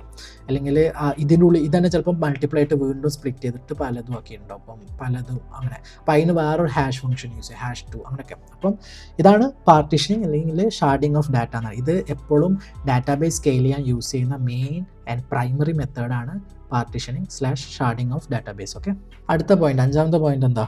Optimistic and pessimistic locking. ഇതും ഡാറ്റാബേസിന് റിലേറ്റഡ് ആയിട്ടുള്ള, അതായത് ട്രാൻസാക്ഷൻ ലോക്കിനെ കുറിച്ചാണ് ഇപ്പോൾ നമ്മൾ പറയുന്നത്. ഓക്കെ, ട്രാൻസാക്ഷൻ ലോക്ക് എന്തിനുള്ളതാ? ട്രാൻസാക്ഷൻ എന്ന് പറഞ്ഞാൽ നമ്മൾ ഡാറ്റാബേസിലേക്ക് എന്തെങ്കിലും ഒരു കമ്മിറ്റ് ചെയ്യുമ്പോൾ ആ കമ്മിറ്റ് ചെയ്യാൻ വേണ്ടിയിട്ട് നമ്മൾ അക്വയർ ചെയ്യുന്ന ഒരു ലോക്കാണ്. ഓക്കെ, ഈ ലോക്ക് എന്തിനാണ് യൂസ് ചെയ്യുന്നത് ഞാൻ സിമ്പിളായിട്ട് പറയാം. നേരത്തെ ഒരു ബുക്ക് മൈ ഷോയിൽ നമ്മൾ സീറ്റ് ബുക്ക് ചെയ്യുന്ന പറഞ്ഞില്ലേ, കുറച്ച് സീറ്റ് ബാക്കിയുണ്ട്, ഇത്ര സീറ്റ് ബാക്കിയുണ്ട്, ഒരു സ്ഥലത്ത് 5 ആൾക്കാർക്ക് ബുക്ക് ചെയ്യണം, വേറെ സ്ഥലത്ത് 4 ആൾക്കാർ ബുക്ക് ചെയ്യണം. ഓക്കെ, അപ്പോൾ ഇവിടുത്തെ ഈ ഗ്രൂപ്പും ഈ രണ്ടാമത്തെ ഗ്രൂപ്പും ഒരുമിച്ച് ബുക്ക് ചെയ്താൽ എന്താ ഉണ്ടാവുക? ഭാഗ്യത്തിന് ആരുതാണോ ആദ്യം പൈസ പോയി അന്ന് അവർക്ക് കിട്ടും, മറ്റുള്ളവർക്ക് കിട്ടൂല അല്ലേ? പക്ഷേ 2 പേരിൽ നിന്ന് പൈസ പോകും, പിന്നെ ബാങ്കിൽ വിളിച്ചിട്ട് റീഫണ്ട് വേണം അതെന്നൊക്കെ പറയണ്ടേ. അപ്പോൾ അങ്ങനെ സിറ്റുവേഷൻ ഇല്ലാക്കാൻ വേണ്ടി നമ്മൾ ലോക്കിങ് ചെയ്യാം. അപ്പോൾ നിങ്ങൾ ഈ ബുക്ക് മൈ ഷോയിലൊക്കെ പോയിട്ട് സീറ്റ് ബുക്ക് ചെയ്യാൻ വേണ്ടിയിട്ട് പോകുമ്പോൾ എന്ത് ചെയ്യും? ഓട്ടോമാറ്റിക്കലി ഈ സീറ്റുകളൊക്കെ ലോക്കാവും അല്ലേ? അപ്പോൾ ഈ 5ാമത്തെ പേഴ്സൺ നോക്കുമ്പോൾ എന്താ ഉണ്ടാവുക? ഈ സീറ്റൊക്കെ ലോക്കായിട്ടുണ്ട് എന്ന് മനസ്സിലാവും. മനസ്സിലായില്ലേ? അല്ലെങ്കിൽ രണ്ടുപേരും ഒരുമിച്ചാണ് നോക്കുന്നത്, രണ്ടുപേരും നോക്കിയുള്ള എം ടി ആണ്, രണ്ടുപേരും ബുക്കിങ്ങിൻ്റെ അവിടെ പോയി കഴിഞ്ഞാൽ നമ്മളെ ഡാറ്റാബേസ് എന്ത് ചെയ്യും, ഈ കമ്മിറ്റ് ലോക്ക് ചെയ്യും. കമ്മിറ്റ് ലോക്ക് ചെയ്ത് കഴിഞ്ഞാൽ അതായത് പൈസ കൊടുക്കുകയാണെങ്കിൽ ഈ യൂസറിൻ്റെ ഫോണിൽ നിന്ന് സെർവറിലേക്ക് വന്നിട്ട് ഈ ഡാറ്റാബേസിൻ്റെ കണക്ഷൻ ലോക്ക്ഡ് ആവും. ഓക്കെ, ഇത് ഡി ബിക്ക് പോകുമ്പോൾ ലോക്ക്. അപ്പോൾ ലോക്ക് ആകുമ്പോൾ എന്താ, ഇവിടുന്ന് ഇവരും ഇതുപോലെ പേയ്മെൻറ്റ് നടത്തി. ഓക്കെ, ഇവർ പേയ്മെൻറ്റ് നടത്തി ഇത് ഇങ്ങോട്ട് വരുമ്പോൾ ഇത് നോക്കുമ്പോൾ എന്താ, ഓ ഈ ട്രാൻസാക്ഷൻ ഓൾറെഡി ലോക്ക്ഡ് ആണ്, ഇത് പോകാൻ കഴിയില്ല. അപ്പോൾ ഇവർ തിരിച്ച് മെസ്സേജ് അയക്കും, ഇത് ഈ സീറ്റ് ഇപ്പോൾ അവൈലബിൾ അല്ല എന്ന് പറഞ്ഞിട്ട്. അപ്പോൾ അതാണ് ലോക്കിംഗ് സിസ്റ്റം എന്നാണ്. ഇത് നമ്മളെ ബാങ്ക് ടു ബാങ്ക് ട്രാൻസാക്ഷന്, അല്ലെങ്കിൽ നമ്മളെ ഇപ്പോൾ സോഷ്യൽ മീഡിയ നമ്മുടെ പേരും കാര്യങ്ങളൊക്കെ മാറ്റുന്നത്, പോസ്റ്റ് ചെയ്യുന്നത്, അങ്ങനത്തെ കുറേ കാര്യത്തിനൊക്കെ യൂസ് ചെയ്യുന്ന കാര്യങ്ങളാണ്. Okay, locking. അപ്പം ഇതിന് രണ്ട് ടൈപ്പ് എന്താ, ഒന്ന് ഒപ്റ്റിമിസ്റ്റിക് പറഞ്ഞാൽ എന്താ, ഒപ്റ്റിമിസ്റ്റിക് ലോക്ക് എന്ന് പറഞ്ഞാൽ ഈ lock is acquired only when a transaction, അല്ലെങ്കിൽ only when committing is happening. Okay, acquired when committing. Okay, അതായത് നമ്മൾ ലാസ്റ്റ് പേയ്മെൻറ്റ് പേജിൽ എത്തിയിട്ട് പേയ്മെൻറ്റ് നടത്തുന്ന സമയത്ത് ആ പേ എന്നുള്ള ബട്ടണൊക്കെ നിൽക്കൂലേ, അപ്പോഴേക്കാരും ഈ ഒരു ലോക്ക് അക്വയർ ചെയ്യുന്നത്. അതാണ് lock is acquired when commit. ഡാറ്റാബേസിലേക്ക് ആ സാധനം കമ്മിറ്റ് ചെയ്യുന്ന ഉറപ്പുള്ള സമയത്ത് മാത്രമാണ് ലോക്ക് ചെയ്യുന്നത്. പെസിമിസ്റ്റിക് പറഞ്ഞാൽ എന്താ, ഇതിനൊക്കെ മലയാളം അർത്ഥം എന്താ, ഒപ്റ്റിമിസ്റ്റിക് പറഞ്ഞാൽ ഭയങ്കരമായിട്ട് പോസിറ്റീവ് കാണുന്നതാണ്, പെസിമിസ്റ്റിക് പറഞ്ഞാൽ എല്ലാം നെഗറ്റീവായിട്ട് കാണുന്ന ഒരു സംഭവം അല്ലേ. പെസിമിസ്റ്റിക് ലോക്ക് പറഞ്ഞാൽ എന്താ, ട്രാൻസാക്ഷൻ തുടങ്ങുമ്പം തന്നെ ലോക്കൊക്കെ കയറും. ഓക്കെ, ഇവിടെ ചെയ്തോ, ലോക്ക് ഈസ് അക്വയർഡ്, സ്പെല്ലിംഗ് ഒന്ന് നോക്കണം കേട്ടോ, വെൻ ട്രാൻസാക്ഷൻ സ്റ്റാർട്ട്സ്. ഓക്കെ, ഇതെപ്പോഴാണ്, ഇപ്പോൾ ഉദാഹരണം പറയുകയാണെന്നുണ്ടെങ്കിൽ ഇവർ ഈ ബുക്ക് മൈ ഷോയിൽ കയറി ആ ഫിലിമിൻ്റെ അല്ലെങ്കിൽ ഇത് പേജ് ക്ലിക്ക് ചെയ്ത് അപ്പം തൊട്ടിട്ട് തന്നെ ആ സീറ്റ് ബ്ലോക്ക് ആക്കി, അല്ലെങ്കിൽ അവിടുത്തെ എല്ലാ സീറ്റും ബ്ലോക്ക് ആക്കിയിടാം. അത് പ്രാക്ടിക്കലി അവിടെ പോസിബിൾ അല്ല. ബുക്ക് മൈ ഷോക്ക് ഏറ്റവും ബെസ്റ്റ് ഒപ്റ്റിമിസ്റ്റിക് ആണ്. പെസിമിസ്റ്റിക്കിൻ്റെ ഒരു എക്സാമ്പിൾ ഇപ്പം നമ്മൾ ആലോചിക്കുകയാണെന്നുണ്ടെങ്കിൽ, ഇപ്പം വലിയ ട്രാൻസാക്ഷൻ ഒരു കമ്പനി നടത്തുകയാണെങ്കിൽ, ബാങ്ക് ടു ബാങ്ക് നടത്തുകയാണെങ്കിൽ ആ ബാങ്കിൻ്റെ അക്കൗണ്ടിൽ നിന്ന് എന്താ പറയുക വേറൊരു അക്കൗണ്ടിലേക്കുള്ളത് ഒക്കെ അപ്പം ലോക്ക് ചെയ്ത് വിടും. ഓക്കെ, ആ കറണ്ട് ട്രാൻസാക്ഷൻ കഴിയാതെ ഇത് ഇടൂല, അങ്ങനെയൊക്കെയുള്ള കേസ്. അല്ലെങ്കിൽ നമ്മളെ ഈ ന്യൂക്ലിയർ വാർ ഹെഡൊക്കെ ലോഞ്ച് ചെയ്യുന്ന പ്രസിഡൻസിൻ്റെ ഒക്കെ സ്യൂട്ട് കേസും കാര്യമൊക്കെ കണ്ടില്ലേ, ആ സാധനമൊക്കെ തുറന്നു കഴിഞ്ഞാൽ വേറെ ആർക്കും അതിലേക്ക് ആക്സസോ കാര്യമൊന്നും കിട്ടില്ല. മാത്രമല്ല അതാണ് പെസിമിസ്റ്റിക് ലോക്കിംഗ് എന്ന് പറയുന്നത്. ജസ്റ്റ് ഒരു റാൻഡം എക്സാമ്പിൾ കേട്ടോ. ഓക്കെ, ആറാമത്തെ പോയിന്റ്. ഓക്കെ, ആറാമത്തെ പോയിന്റ് നമ്മളെ ആസിഡും ബേസിലും മറ്റേതിലൊക്കെ അല്ലെങ്കിൽ ക്യാപ് തിയറത്തിലൊക്കെ പറഞ്ഞ സെയിം സാധനം തന്നെ, സ്ട്രോങ് വേഴ്സസ് ഇവൻച്വൽ കൺസിസ്റ്റൻസി. ഇതും ഡാറ്റാബേസ് റിലേറ്റഡ് ആണ്. അപ്പം സ്ട്രോങ് കൺസിസ്റ്റൻസി പറഞ്ഞാൽ എന്താ, സ്ട്രോങ് കൺസിസ്റ്റൻസി എന്ന് പറഞ്ഞു കഴിഞ്ഞാൽ നമ്മൾ read will have latest right. Okay, will have latest write, അതായത് ആ ഫയലിൽ കയറി നോക്കി കഴിഞ്ഞാൽ ഏറ്റവും പുതിയ സാധനമൊക്കെ അതിൽ ഉണ്ടാവുക. ഞാൻ നേരത്തെ പറഞ്ഞാൽ നമ്മളെ വിക്കിപീഡിയൻ്റെ എക്സാമ്പിൾ തന്നെ എടുക്കുക. വിക്കിയിൽ ഒരാൾ ഡി ക്യൂവിൻ്റെ പേജ് കയറി എഡിറ്റ് ചെയ്തിട്ട് ക്ലോസ് ചെയ്തു. ഓക്കെ, സേവ് ചെയ്തു. ഓക്കെ, അത് ഇനി അടുത്ത ആൾ പേഴ്സൺ 2 നോക്കുമ്പോൾ വിക്കിയിൽ നോക്കുമ്പോൾ പുതിയ ഡി ക്യൂവിൻ്റെ അപ്ഡേറ്റ്സ് തന്നെയുള്ളത്. Okay, new D Q. ഇതാണ് അപ്പം തന്നെ സാധനം വന്നു, അപ്ഡേറ്റ് ആയി സാധനം വന്നു. ഇതിൻ്റെ എക്സാമ്പിൾ ഏതൊക്കെയാണ്, ബാങ്ക് ട്രാൻസാക്ഷൻ. അഗെയിൻ ബാങ്കിലൊരു പൈസ അയച്ചു കഴിഞ്ഞാൽ നമ്മൾ മറ്റേ ഫിലിം ബുക്കിങ്ങിൻ്റെ ഒക്കെ അല്ലേ, ഒരാൾ സീറ്റ് ബുക്ക് ചെയ്താൽ അപ്പം തന്നെ മറ്റുള്ള ആളതൊക്കെ പോകും. ഓക്കെ, ബാങ്കിൽ പക്ഷേ അങ്ങനെയല്ലല്ലോ. ബാങ്കിൽ എന്താ, നിങ്ങൾ ട്രാൻസാക്ഷൻ നടത്തി അപ്പം തന്നെ അക്കൗണ്ടിൽ വരണമെന്നില്ല, ഒരു 10 മിനിറ്റോ അല്ലെങ്കിൽ 15 മിനിറ്റോ ചിലപ്പോൾ ഒരു ദിവസം കഴിഞ്ഞിട്ടല്ലേ വരിക. അതാണ് നമ്മൾ ഇവൻച്വൽ കൺസിസ്റ്റൻസിക്ക് പോകണം. ഇവൻച്വൽ കൺസിസ്റ്റൻസി എന്താ, your reads will see some writes. Okay, അതായത് എന്തായാലും ഇപ്പം ബാങ്കിൻ്റെ ട്രാൻസാക്ഷൻ, നമ്മുടെ ബാങ്കിൻ്റെ അക്കൗണ്ടിൽ സ്റ്റേറ്റ്മെൻറ്റ് നോക്കി കഴിഞ്ഞാൽ എന്തായാലും കുറച്ച് ട്രാൻസാക്ഷനിൽ കാണും, പക്ഷേ ഏറ്റവും പുതിയ ട്രാൻസാക്ഷൻ എന്നെ കാണണമെന്നില്ല. പക്ഷേ ഇവൻച്വലി പുതിയ സാധനം വരും, ഇവൻച്വലി ലേറ്റസ്റ്റ് റീഡ് വരും. ഓക്കെ, ഇതാണ് ഇവൻച്വൽ കൺസിസ്റ്റൻസി. ഓക്കെ, അപ്പം ഇതിൻ്റെ പ്രത്യേകത എന്താ, ഇതെപ്പോഴും ഹൈലി അവൈലബിൾ. ഇതൊക്കെ സിസ്റ്റത്തിൻ്റെ ഫീച്ചർ റിക്വയർമെൻറ്റ്. ഞാൻ ആദ്യം പറഞ്ഞ സാധനങ്ങൾ ഓർമ്മയില്ലേ, ആ സിസ്റ്റം ഉണ്ടാക്കുന്ന സോഫ്റ്റ്വെയറിന് ഏറ്റവും ഇമ്പോർട്ടൻ്റ് ഹൈ അവൈലബിലിറ്റി ആണെങ്കിൽ നമ്മൾ ഇവൻച്വൽ കൺസിസ്റ്റൻസിയിലേക്ക് പോവുള്ളൂ. അതേസമയത്ത് ഇത് ഹൈ കൺസിസ്റ്റൻസിയാണ്. ഓക്കെ, ഹൈ കൺസിസ്റ്റൻസി ഇപ്പോൾ ലെസ് അവൈലബിൾ ആയിക്കാരും. Okay, high consistency less available. Okay, ഈ കേസിൽ എന്താ, ആ പ്രൊഡക്റ്റ് അല്ലെങ്കിൽ ഉണ്ടാക്കുന്ന സിസ്റ്റത്തിന് ഇതാണ് ഇമ്പോർട്ടൻറ്റ്, നമ്മൾ ഇതാണ്. ക്യാപ് തിയറത്തിൽ ഓർമ്മയില്ല, അപ്പോൾ ഇതെന്താണ്, ഇത് ക്യാപ് തിയറത്തിന് സി ആണ്, ഇത് ക്യാപ് തിയറത്തിന് എ ആണ്. ഇതിൽ ഏതെങ്കിലും ഒന്നേ നമുക്ക് എപ്പോഴും നടക്കുള്ളൂ. Okay, most of the time. അപ്പം ഇതിൽ ഫോക്കസ് ചെയ്യുക. അപ്പോൾ നമ്മൾ സിസ്റ്റം ഡിസൈനിലൊക്കെ ഫസ്റ്റ് നമ്മൾ ഈ ചോദ്യം ചോദിച്ച് ക്ലിയർ ആക്കണം, എന്താണ് അവർക്ക് ഇമ്പോർട്ടൻ്റ് എന്നുള്ളത്. ഓക്കെ, അടുത്ത 7ാമത്തെ പോയിന്റ് റിലേഷണൽ ഡാറ്റാബേസ് എന്താണെന്ന് മനസ്സിലാക്കുക. അതേപോലെ NoSQL എന്തൊക്കെയാണെന്ന് മനസ്സിലാക്കുക. ഓക്കെ, ഇത് ഞാൻ ഡീറ്റെയിൽ ആയിട്ട് എക്സ്പ്ലെയിൻ ചെയ്യുന്നത്, ഇതൊക്കെ സിമ്പിൾ ഗൂഗിൾ സെർച്ച് ചെയ്താലോ അല്ലെങ്കിൽ യൂട്യൂബ് വീഡിയോ കണ്ടാൽ പെട്ടെന്ന് മനസ്സിലാക്കുക. റിലേഷണൽ ഡാറ്റാബേസിൽ എന്താ ഉള്ളത്? Acid properties. NoSQL അല്ലെങ്കിൽ ഇതിലെന്താ ഉള്ളത്? ബേസ് അല്ലേ, ബേസ്. ഇത് നമ്മൾ നേരത്തെ പറഞ്ഞു. ഇതിൻ്റെ എക്സാമ്പിൾസ് എന്തൊക്കെയാണ്? ഇതിൻ്റെ എക്സാമ്പിൾ MySQL, പോസ്റ്റ്ഗ്രസ് SQL. ഇതിൻ്റെ എക്സാമ്പിൾസ് എന്തൊക്കെയാണ്? MongoDB അല്ലെങ്കിൽ വേറെ എന്താ ഉള്ളത്? റെഡിസ്, ഇങ്ങനെയൊക്കെയുള്ള ഓരോ. NoSQLൻ്റെ ഒരു ബെനിഫിറ്റ് എന്താ? ഹൈ അവൈലബിലിറ്റി കാര്യം. ഓക്കെ, ഹൈ അവൈലബിലിറ്റി ആണ്. RDBMS റിലേഷൻ ഡാറ്റാബേസിൻ്റെ പ്രത്യേകം എന്താണ്? ഹൈ കൺസിസ്റ്റൻസിയാണ്. Okay, high consistency. അപ്പം ഇതൊക്കെ ഒന്ന് ഓർത്തിരിക്കുക. ഓക്കെ, ഇതൊക്കെ ഈ പോയിന്റ്സ് ഒക്കെ എന്തിനാ വെച്ചാൽ നമ്മളിപ്പോൾ സിസ്റ്റം ഡിസൈൻ ചെയ്യുമ്പോൾ ഏത് ഡാറ്റാബേസ് യൂസ് ചെയ്യണം എന്നൊക്കെ നമ്മൾ ആലോചിക്കില്ലേ. അപ്പോൾ അതിൻ്റെ പർപ്പസിന് നമുക്ക് അപ്പം ഡിസൈഡ് ചെയ്യാൻ പറ്റും ഏതൊക്കെ ഡാറ്റാബേസ്. ഇതിനൊക്കെ എക്സാമ്പിൾസ് എടുക്കും. അപ്പോൾ ഞാൻ MongoDB വിളിച്ച് കുറേ ഡാറ്റാബേസ് ഇതിനെക്കുറിച്ചൊക്കെ പഠിക്കുക, ഇതിനൊക്കെ ഓരോന്നുള്ളത്. അപ്പോൾ ഞാൻ അടുത്ത പോയിന്റിൽ അത് പറയാം. ഓക്കെ, അപ്പോൾ അടുത്ത പോയിന്റ് നമുക്ക് അത് ഡിസ്കസ് ചെയ്യാം. എട്ടാമത്തെ എന്താ? Types of NoSQL. RDBMS ഞാൻ പറയുന്നത്, RDBMS മെയിനായിട്ട് 2 സാധനമുള്ളൂ. ഒന്ന് MySQL, മറ്റത് പോസ്റ്റ്ഗ്രസ് SQL. ഓക്കെ, പക്ഷേ ഇതിൽ കുറേ ഓപ്ഷൻസ് ഉണ്ട്. NoSQLൻ്റെ എക്സാമ്പിൾസ് തന്നെ പല ടൈപ്സ് ഉണ്ട്. അപ്പോൾ ഈ ടൈപ്സ് മനസ്സിലാക്കിയിട്ട് നമ്മൾ ആ ഡാറ്റാബേസ് ആ സിസ്റ്റത്തിന് യൂസ് ചെയ്യാൻ പറ്റും. ഫസ്റ്റത്തെ ടൈപ്പ് എന്താ? Key value database. ഇതിന് എക്സാമ്പിൾ ആരൊക്കെ? റെഡിസ്, DynamoDB ആമസോണിൻ്റെ ആണ് തോന്നുന്നു. ഓക്കെ, അപ്പം ഇതെന്താ ചെയ്യുകയെന്ന് വെച്ചാൽ അറിയാലോ, ഇത് കീ വാല്യൂ പെയറിലാണ് ഇതിൽ ഡാറ്റ സ്റ്റോർ ചെയ്യുന്നത്. ഓക്കെ, ഇതാണ് അതിൻ്റെ പർപ്പസ്. അടുത്തത് wide column. Okay, wide column DB എന്താണെന്നും അതിൻ്റെ കൂടുതൽ എക്സാമ്പിൾസ് നമ്മൾ നോക്കുക. ഇതിന് എക്സാമ്പിൾ എഴുതിയാൽ കസാൻഡ്ര,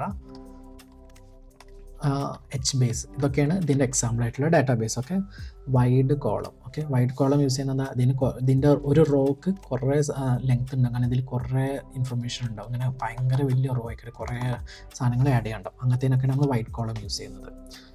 അടുത്തത് document based. Okay, document based പറഞ്ഞാൽ തന്നെ പേര് കേട്ടാനും അറിയാം, അതിൽ കുറേ ഡോക്യുമെൻറ്റ്സ് ഉണ്ട്. ഡോക്യുമെൻറ്റ്സ് പറയുമ്പോൾ എന്തോ ആവാം, നമുക്ക് ഇമേജസ് ആവാം, JSON ഫയൽ ആവാം, എന്തും സ്റ്റോർ ചെയ്യുന്നത്. അപ്പോൾ അതിൻ്റെ ഒരു എക്സാമ്പിളാണ് MongoDB. നിങ്ങൾ ഈ മേൺ സ്റ്റാക്കൊക്കെ പഠിക്കുന്നവരൊക്കെ മെയിനായിട്ട് ചെയ്യുന്ന ഒരു സാധനക്കാരും ഇത് അല്ലേ. അപ്പം മേൺ സ്റ്റാക്ക് പഠിക്കുന്നവരോട് ചോദിക്കട്ടെ, MongoDB തന്നെ യൂസ് ചെയ്യണം, കസാൻഡ്ര യൂസ് ചെയ്യാം, DynamoDB യൂസ് ചെയ്യാം, HBase യൂസ് ചെയ്യാം, മനസ്സിലായില്ലേ? അപ്പം മേൺ സ്റ്റാക്ക് എന്നൊക്കെ പറഞ്ഞാണ്ട് ഒരൊറ്റ സാധനത്തിൽ ഒരിക്കലും നിൽക്കാതെ പർപ്പസ് മനസ്സിലാക്കിയിട്ട് ഡാറ്റാബേസും കാര്യങ്ങളൊക്കെ പഠിക്കാം. അടുത്ത എന്താ? ഗ്രാഫ് ബേസ്ഡ് ആണ് അടുത്ത ഗ്രാഫ് ബേസ്ഡിലുള്ള മെയിൻ ഏറ്റവും ഫേമസ് ആയിട്ടുള്ള ഒരു ഡാറ്റാബേസാണ് GraphQL. രണ്ടാമത്തെ നെപ്റ്റ്യൂൺ. ഓക്കെ, ഇത് GraphQL ഒക്കെ ഒരുപാട് പ്രോജക്ട്സിൽ ഇപ്പോൾ കറൻ്റ്ലി യൂസ് ചെയ്യുന്ന ഒരു സാധനമാണ്. അപ്പോൾ ഇത് ഗ്രാഫ് ബേസ്ഡ് ആയിക്കാരും ഇതിൻ്റെ ഡാറ്റാബേസ് ഡിസൈൻ ചെയ്തിട്ടുണ്ടാവുക. അങ്ങനത്തെ പ്രോജക്റ്റ് ഇപ്പം ഫേസ്ബുക്കിൽ ഇതാണ് യൂസ് ചെയ്തിട്ടുണ്ടാവുക, അല്ലെങ്കിൽ ഇൻസ്റ്റാഗ്രാമിൻ്റെ നമ്മളെ ഫ്രണ്ട് സർക്കിൾ, ഇതിനൊക്കെ പണ്ട് ഫേസ്ബുക്കിൻ്റെ ഫ്രണ്ട് സർക്കിളിനൊക്കെ ഇതാണ് യൂസ് ചെയ്തിട്ടുള്ളത് GraphQL. ഓക്കെ, അപ്പോൾ ഇത് മനസ്സിലായിട്ടുണ്ട് വിചാരിക്കും ഏതൊക്കെ NoSQL. അപ്പോൾ ഇതിൻ്റെ പർപ്പസ് അനുസരിച്ച് നമ്മൾ യൂസ് ചെയ്യണം. അപ്പോൾ വെറുതെ നിങ്ങളിപ്പോൾ ഒരു മേൺ സ്റ്റാക്ക് ഡെവലപ്പറാണ് ഞാൻ MongoDB യൂസ് ചെയ്യുന്നത് പറയുന്നത്, ആ ചെയ്യുന്ന പ്രോജക്റ്റിന് ഇമ്പോർട്ടൻ്റ് എന്താക്കുക എന്നിട്ട് ആ ഡാറ്റാബേസ് യൂസ് ചെയ്യേണ്ടത്, അല്ല MongoDB തന്നെ യൂസ് ചെയ്ത്. മനസ്സിലായില്ലേ? അപ്പം ഇതിനാണ് ഞാൻ എപ്പോഴും പറയുന്നത്, നമ്മൾ മര്യാദയ്ക്ക് പഠിക്കണം. അതിനാണ് SQL NoSQL ഒക്കെ പഠിച്ചിട്ട് ഇതിലപ്പോൾ ഏതും യൂസ് ചെയ്യാൻ നിങ്ങൾക്ക് പറ്റും. അല്ലാതെ കസാൻഡ്ര പഠിച്ചതുകൊണ്ട് ഞാൻ പറഞ്ഞു ചെയ്യില്ല, അങ്ങനെയല്ല. എല്ലതും ചെയ്യാൻ പറ്റുന്ന രീതിയിലാണ്. ഓക്കെ, അപ്പോൾ ഇത് മനസ്സിലായിട്ടെന്ന് വിചാരിക്കണം. ഇനി നമ്മൾ അടുത്ത പോയിന്റിലേക്ക് പോകാം. ഡാറ്റാബേസിൽ തന്നെ ഡാറ്റാബേസും അല്ലെങ്കിൽ എല്ലാ സെർവറും ഏറ്റവും ഇമ്പോർട്ടൻ്റ് ആയിട്ടുള്ള വളരെ ഇമ്പോർട്ടൻ്റ് ടോപ്പിക്കാണ് കാഷിങ്. നമ്മളെ പെർഫോമൻസും സ്പീഡൊക്കെ കൂട്ടാനുള്ള ഒരു വലിയൊരു മച്ചാനാണ് കാഷിങ്. കാഷിങ് 2 ടൈപ്പ് ഉണ്ട്. ഓക്കെ, 2 ടൈപ്സ് ഓഫ് കാഷിങ് ഉണ്ട്. എന്തൊക്കെയുള്ളത്? Each node has its own cache. ഇതാണ് ഒരു ടൈപ്പ്. ഓക്കെ, ഇതാണ് ഒരു ടൈപ്പ്. രണ്ടാമത്തെ ടൈപ്പ് എന്താ? Distributed cash. Okay, distributed cash. ഇതും നമ്മൾ ഒരുപാട് ഈ സിസ്റ്റം ഡിസൈൻ ആർക്കിടെക്ചറിൽ ഈ വക പോയിന്റ്സ് ഒക്കെ വരും. എന്നിട്ട് നമുക്ക് ഇതിൽ ഡാറ്റ ഷെയറിൻ്റെ ഒക്കെ ഡാറ്റ ഈസ് ഷെയർ. ഇതിന് എക്സാമ്പിൾ എന്താ? ഇപ്പം സെർവേഴ്സ് തന്നെ കുറേ ഉണ്ട്. ഇപ്പം നമ്മളെന്താ പറയുക, ഇപ്പോൾ നെറ്റ്ഫ്ലിക്സ് എടുക്കുക. ഓക്കെ, നെറ്റ്ഫ്ലിക്സ് എടുത്താൽ നെറ്റ്ഫ്ലിക്സിന് ഇപ്പം യൂറോപ്പിലൊരു സെർവർ ഉണ്ടെന്ന് വിചാരിക്കുക. ഇത് യൂറോപ്പിലെ സെർവർ, ഇത് ഇന്ത്യയിലെ സെർവർ, അങ്ങനെ എല്ലായിടത്തും ഓരോ നോഡ് ഉണ്ട്. ജസ്റ്റ് അങ്ങനെ സിമ്പിളായിട്ട് വിചാരിക്കുക, നോഡ് ഉണ്ട്. ഓക്കെ, ഇത് US ഒന്ന്. ഓക്കെ, നിങ്ങളിവിടെ TV കാണാതിരിക്കുക. ഓക്കെ, അപ്പോൾ നിങ്ങൾ TV കാണാൻ നിങ്ങളെപ്പോഴും ആക്സസ് ചെയ്യുന്നത് ഇന്ത്യൻ നോഡേക്കാരോ, ഇന്ത്യയിലെ നോഡിലാണ് നിങ്ങൾ പോകുന്നത്. ഓക്കെ, അപ്പോൾ ഇന്ത്യൻ നോഡിൻ്റെ ഇവിടെ ക്യാഷിൽ എന്തൊക്കെ ഉണ്ടാവും? നമ്മളെ ഇന്ത്യയിൽ ട്രെൻഡിങ് ആയിട്ടുള്ള നമ്മളെ മലയാളം ഫിലിം, ഓക്കെ, ഇതൊക്കെ ഇവർ പുതിയത് ഇറങ്ങിയതൊക്കെ ഇങ്ങനെ ഇവിടെ ക്യാഷ് ചെയ്ത് വെച്ചിട്ടുണ്ട്. അപ്പോൾ നിങ്ങളിവിടെ ആക്സസ് റിക്വസ്റ്റ് ഫസ്റ്റ് തന്നെ ഈ സാധനം പെട്ടെന്ന് റിട്ടേൺ കിട്ടും. ഓക്കെ, ക്യാഷ് എന്തിനാണ് ഫസ്റ്റ് ഓഫ് ഓൾ യൂസ് ചെയ്യുന്ന ഡാറ്റാബേസിൽ കൊറി ചെയ്യുന്നതിന് പകരം ഡയറക്റ്റ്ലി നമ്മൾ ക്യാഷിൽ പോകുന്നതാണ് ഫാസ്റ്റസ്റ്റ് കൊറി. ഒക്കെ നമ്മൾ യൂസ് ചെയ്യുന്നതിൽ ഏറ്റവും കൂടുതൽ യൂസ് ചെയ്യാൻ ചാൻസ് ഉള്ള സാധനങ്ങളൊക്കെ ക്യാഷിലാണ്. അപ്പോൾ ഫാസ്റ്റസ്റ്റ് റെസ്പോൺസ് കിട്ടാനാണ് ക്യാഷ് യൂസ് ചെയ്യുന്നത്. ഓക്കെ, ഇത് നമ്മൾ ഇനി സിസ്റ്റം ഡിസൈൻ ചെയ്യുമ്പോൾ അതിൽ കൂടുതൽ യൂസ് ചെയ്യുന്ന ഒരു സാധനം കൂടിയാണ് ക്യാഷ്. ഒക്കെ മറക്കണ്ട. അപ്പം വെറുതെ ഡാറ്റാബേസ് കൊറി ആണ് ഭയങ്കര എക്സ്പെൻസീവ് ആണ്, ഭയങ്കര ടൈം ടേക്കിംഗ് ആണ്. അത് കുറക്കാൻ വേണ്ടിയിട്ട് ക്യാഷ് യൂസ് ചെയ്യുന്നു. ഓക്കെ, ഇനി നിങ്ങൾ അതുപോലെ ഇപ്പം യൂറോപ്പിൻ്റെയിലാണെങ്കിലും ഇവിടുത്തെ മൂവീസും കാര്യങ്ങളൊക്കെ ഇവിടുത്തെ ഇതിൽ ക്യാഷിലുണ്ടാവും. US-ലാണെന്നുണ്ടെങ്കിൽ US-ൽ ഇമ്പോർട്ടൻ്റ് ഹോളിവുഡ് മൂവീസൊക്കെ ഇവിടെ ഉണ്ടാവും. ഓക്കെ, ഇപ്പോൾ നിങ്ങൾ ഇവിടുത്തെ ഇതിലാണ് കണക്ട് ചെയ്യുന്നുണ്ടെങ്കിൽ ഇവിടുത്തെ മൂവീസ് റെക്കമെൻഡേഷൻ വരെ മലയാളം സാധനങ്ങളൊന്നും വരില്ല. ഓക്കെ, അപ്പോൾ ഇതാണ് first type. Each node has its on cash. Okay, ഈ രണ്ടാമത്തെ ടൈപ്പ് പറഞ്ഞാൽ ഡിസ്ട്രിബ്യൂട്ടഡ് ക്യാഷ് എന്ന് പറഞ്ഞു കഴിഞ്ഞാൽ ഈ സെർവറിനൊക്കെ ഒരൊറ്റ ക്യാഷുണ്ട്. ഓക്കെ, ഇവിടെ ഇങ്ങനെ ഒരു ക്യാഷ് ഉണ്ടാവും. ഓക്കെ, അപ്പോൾ ഇതിൻ്റെ ക്യാഷ് ഇതിലിടും, ഇതിൻ്റെ ക്യാഷസും ഇതിലിടും ഒക്കെ ഇടും. എന്നിട്ട് ഒരൊറ്റ സിംഗിൾ ക്യാഷ് ഉണ്ടാവും. അപ്പോൾ യൂസർ ഇവിടെ നിന്ന് നോക്കുമ്പോൾ റിക്വസ്റ്റ് അയക്കുമ്പോൾ നേരെ ഈ ക്യാഷിലേക്ക് പോയിട്ടല്ലോ നോക്കും. പക്ഷേ ഇത് മെയിൻറ്റെയിൻ ചെയ്യാൻ കുറച്ച് ഡിഫിക്കൽട്ടും കാര്യമാണ്. പക്ഷേ ചില കേസസിൽ ഡിസ്ട്രിബ്യൂട്ടഡ് ക്യാഷ് തന്നെ നമുക്ക് വേണം. ഓക്കെ, അത് നമ്മൾ ഇനി ഭാവിയിൽ വരുന്ന ഓരോ സിസ്റ്റം ഡിസൈനിൽ അത് മനസ്സിലാവും. ഓക്കെ, പത്താമത്തെ പോയിന്റ് ഇനിയാണ് നമ്മളെ കുറച്ചുകൂടി ആർക്കിടെക്ചർ ലെവലിലേക്ക് എത്തുന്നത്. Data centre, racks. ഇതൊക്കെ എന്താണെന്ന് അറിയുമോ നിങ്ങൾക്കല്ല, റാക്സ് ആട്ടോ, RACKS, റാക്സ്. പിന്നെ ഹോസ്റ്റ്. ഓക്കെ, നമ്മളെപ്പോഴും ക്ലൗഡ് ഇത് സെർവർ എന്നൊക്കെ പറയുമ്പോൾ ഇതൊക്കെ ശരിക്കും എന്താ ഒരു സ്ഥലത്ത് ഇപ്പം നമ്മൾ ഈ ഗോഡൗൺ ഒക്കെ ഉണ്ടാവില്ലേ, അങ്ങനെ വിചാരിച്ചാൽ മതി. ഒരു ഗോഡൗൺ അല്ലെങ്കിൽ ഒരു റൂം, അതിൻ്റെ ഉള്ളിൽ നിങ്ങളെല്ലാം കുറേ ഫിലിമിൽ കണ്ടിട്ടുണ്ടാവും, കുറേ സെർവേഴ്സൊക്കെ ഇങ്ങനെ ലൈറ്റും മിന്നിയൊക്കെ കത്തുന്നത്. അപ്പം ഒരു റൂം വിചാരിക്കുക, കാലി റൂമിൽ ഇങ്ങനെ ഒരു ചുമരിൽ ഇങ്ങനെ കുറേ സാധനം ഉണ്ടാവും. ഒരു അലമാര പോലെ ഒരു പെട്ടി ഉണ്ടാവും. ഓക്കെ, ഇതൊരു അലമാര കേട്ടോ. ഈ അലമാരയിൽ ഇങ്ങനെ കുറേ കള്ളികൾ. ഓക്കെ, ഇതിൻ്റെ ഉള്ളിൽ ഇങ്ങനെ ഓരോ സെർവർ, അല്ലെങ്കിൽ ഒരു സെർവർ പറഞ്ഞാൽ എന്താ, സെർവർ പറഞ്ഞു കഴിഞ്ഞാൽ അതിലൊരു CPU ഉണ്ടാവും, RAM ഉണ്ടാവും. ഓക്കെ, സ്റ്റോറേജ് ഉണ്ടാവും, പിന്നെന്താ ചിലതിൽ GPU അല്ലെങ്കിൽ ഗ്രാഫിക്സ് കാർഡ് ഉണ്ടാവും. ഇങ്ങനെ ഓരോന്നുണ്ടാവും. അപ്പോൾ ഇതാണ് സെർവർ. അങ്ങനെ കുറേ സെർവർ ഇതിനുള്ളിൽ ഇങ്ങനെ വെച്ചിട്ടുണ്ടാവും. S3, S4, അങ്ങനെ കുറേ സെർവർ ഇവിടെയും ഒക്കെ ഉണ്ടാവും. അപ്പം ഇതാണ് ഒരു ഡാറ്റാ സെൻറ്റർ. അപ്പം ഇതൊക്കെ വെച്ചിരിക്കുന്ന ഒരു സ്ഥലം ഉണ്ടാവില്ലേ, ആ സ്ഥലമാണ് ഡാറ്റാ സെൻറ്റർ എന്ന് പറയുന്നത്. ഓക്കെ, ഒരു ഗോഡൗൺ, അതാണ് ഡാറ്റാ സെൻറ്റർ. ഈ ഡാറ്റാ സെൻറ്ററിൻ്റെ ഉള്ളിലുള്ള ഇങ്ങനെ സെർവർ വെച്ച സാധനങ്ങളില്ലേ, ഈ അലമാര, ഈ അലമാരയാണ് ഓരോ റാക്ക്. ഇതിലിപ്പം ഇത് ഓരോ റാക്കാണ്, ഇങ്ങനെ റാക്ക്. ഇതാണ് ഒരു ഹോസ്റ്റ്. ഇപ്പം ചിലപ്പോൾ ഇത് മൊത്തക്കാർ ഒരു ഹോസ്റ്റായിട്ട് വരിക.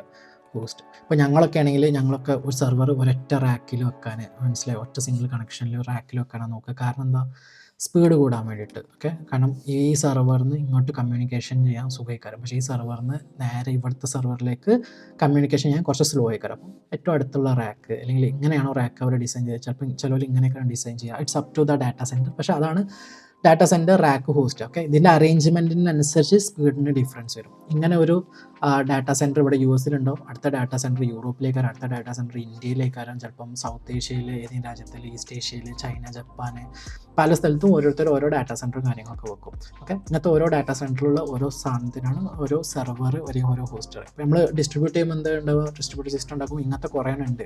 ഒന്ന് യൂറോപ്പിലുണ്ട്, ഒന്ന് ഇവിടെ ഉണ്ട്. അങ്ങനെയാണ് നമ്മൾ സിസ്റ്റം ഡിസൈനിൽ വരക്കുന്നത് കണ്ടിട്ടില്ല, ഇങ്ങനെ ഓരോ കള്ളി വരക്കുന്നത്. അത് ഡിസ്ട്രിബ്യൂട്ടഡ് സെർവേഴ്സ് ആണെന്നാണ് എൻ്റെ അർത്ഥം. ഓക്കെ, അപ്പോൾ ഇത് മനസ്സിലായെന്ന് വിചാരിക്കണം.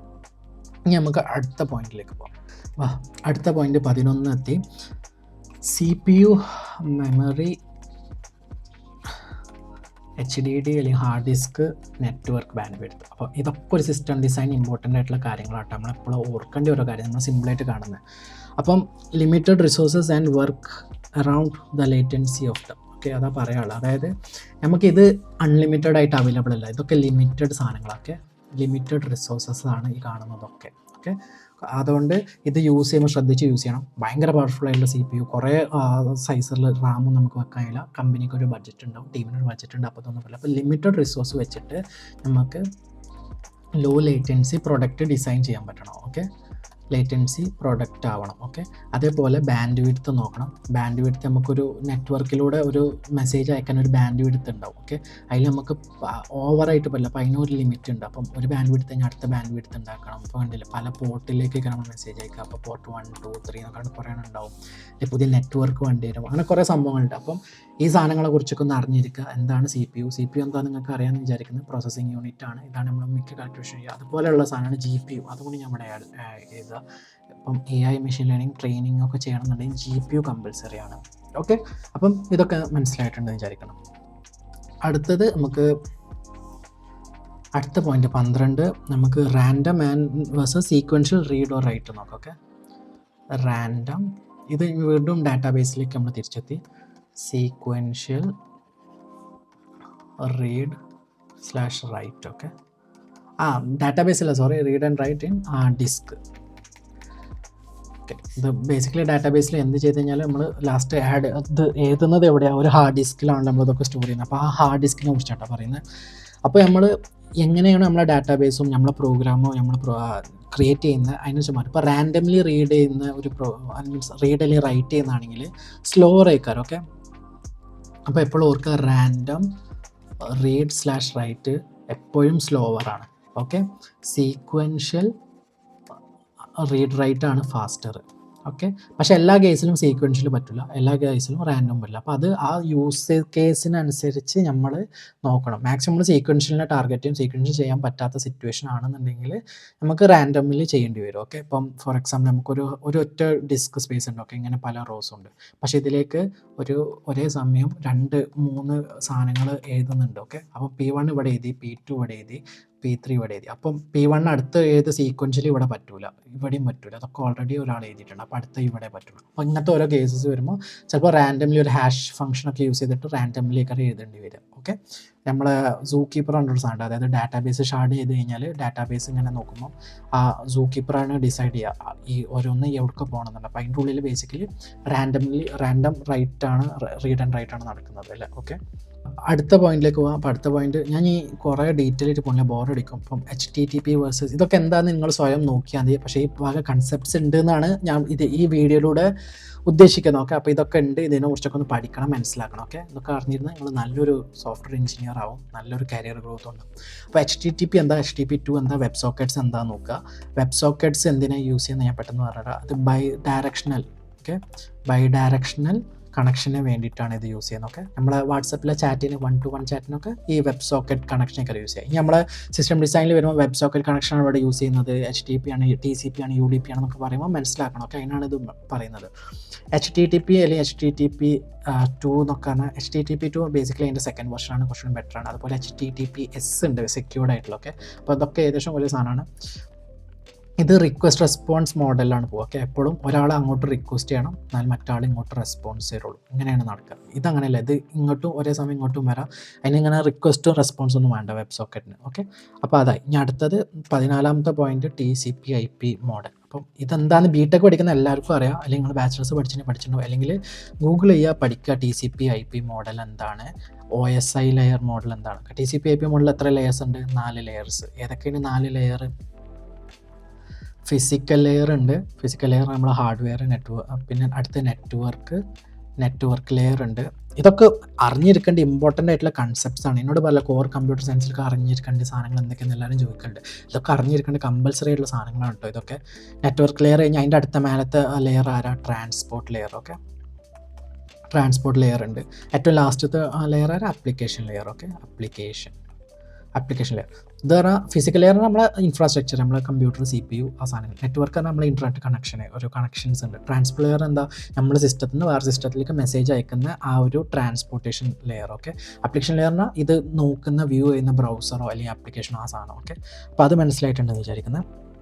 അടുത്ത point 15. Okay, TCP versus UDP. ഇത് ഭയങ്കര ഇമ്പോർട്ടൻ്റ് ആണ്. കാരണം എല്ലാ സിസ്റ്റം ഡിസൈനിലും ഈ ഒരു സാധനം വരും. കാരണം എല്ലാ API കോൾസ്, എല്ലാ ട്രാൻസാക്ഷൻസ്, കോണ്ടാക്റ്റ്, API ഒക്കെ TCP അല്ലെങ്കിൽ UDP മോഡലിലാണ് നടക്കാൻ പോകുന്നത്. ഓക്കെ, അപ്പോൾ TCP എന്താണെന്ന് പെട്ടെന്ന് പറയാം.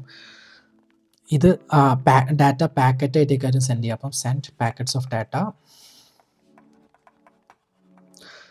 ഇത് റിലയബിൾ ആണ്. ഇത് റിലയബിൾ ട്രാൻസാക്ഷൻ, അല്ലെങ്കിൽ റിലയബിൾ നെറ്റ്വർക്കാണ്, അല്ലെങ്കിൽ റിലയബിൾ ട്രാൻസ്മിഷനാണ്. ഡാറ്റ അങ്ങനെ ലോസ് ആവില്ല. ഓക്കെ, ഇതാണ് അതിൻ്റെ പ്രത്യേകത. ഓക്കെ, അപ്പം പിന്നെ അതുപോലെ ചെക്ക് സം പറഞ്ഞിട്ടുള്ള ഒരു ഹാഷിംഗ് മെക്കാനിസം നോക്കുകയും, കാരണം വന്നതും പോയതൊക്കെ ഒരേ സാധനമാണോ, എന്തെങ്കിലും മിസ്സായിട്ടുണ്ടോ, എന്തെങ്കിലും പോയിട്ടുണ്ടോ എന്നൊക്കെ അറിയാൻ.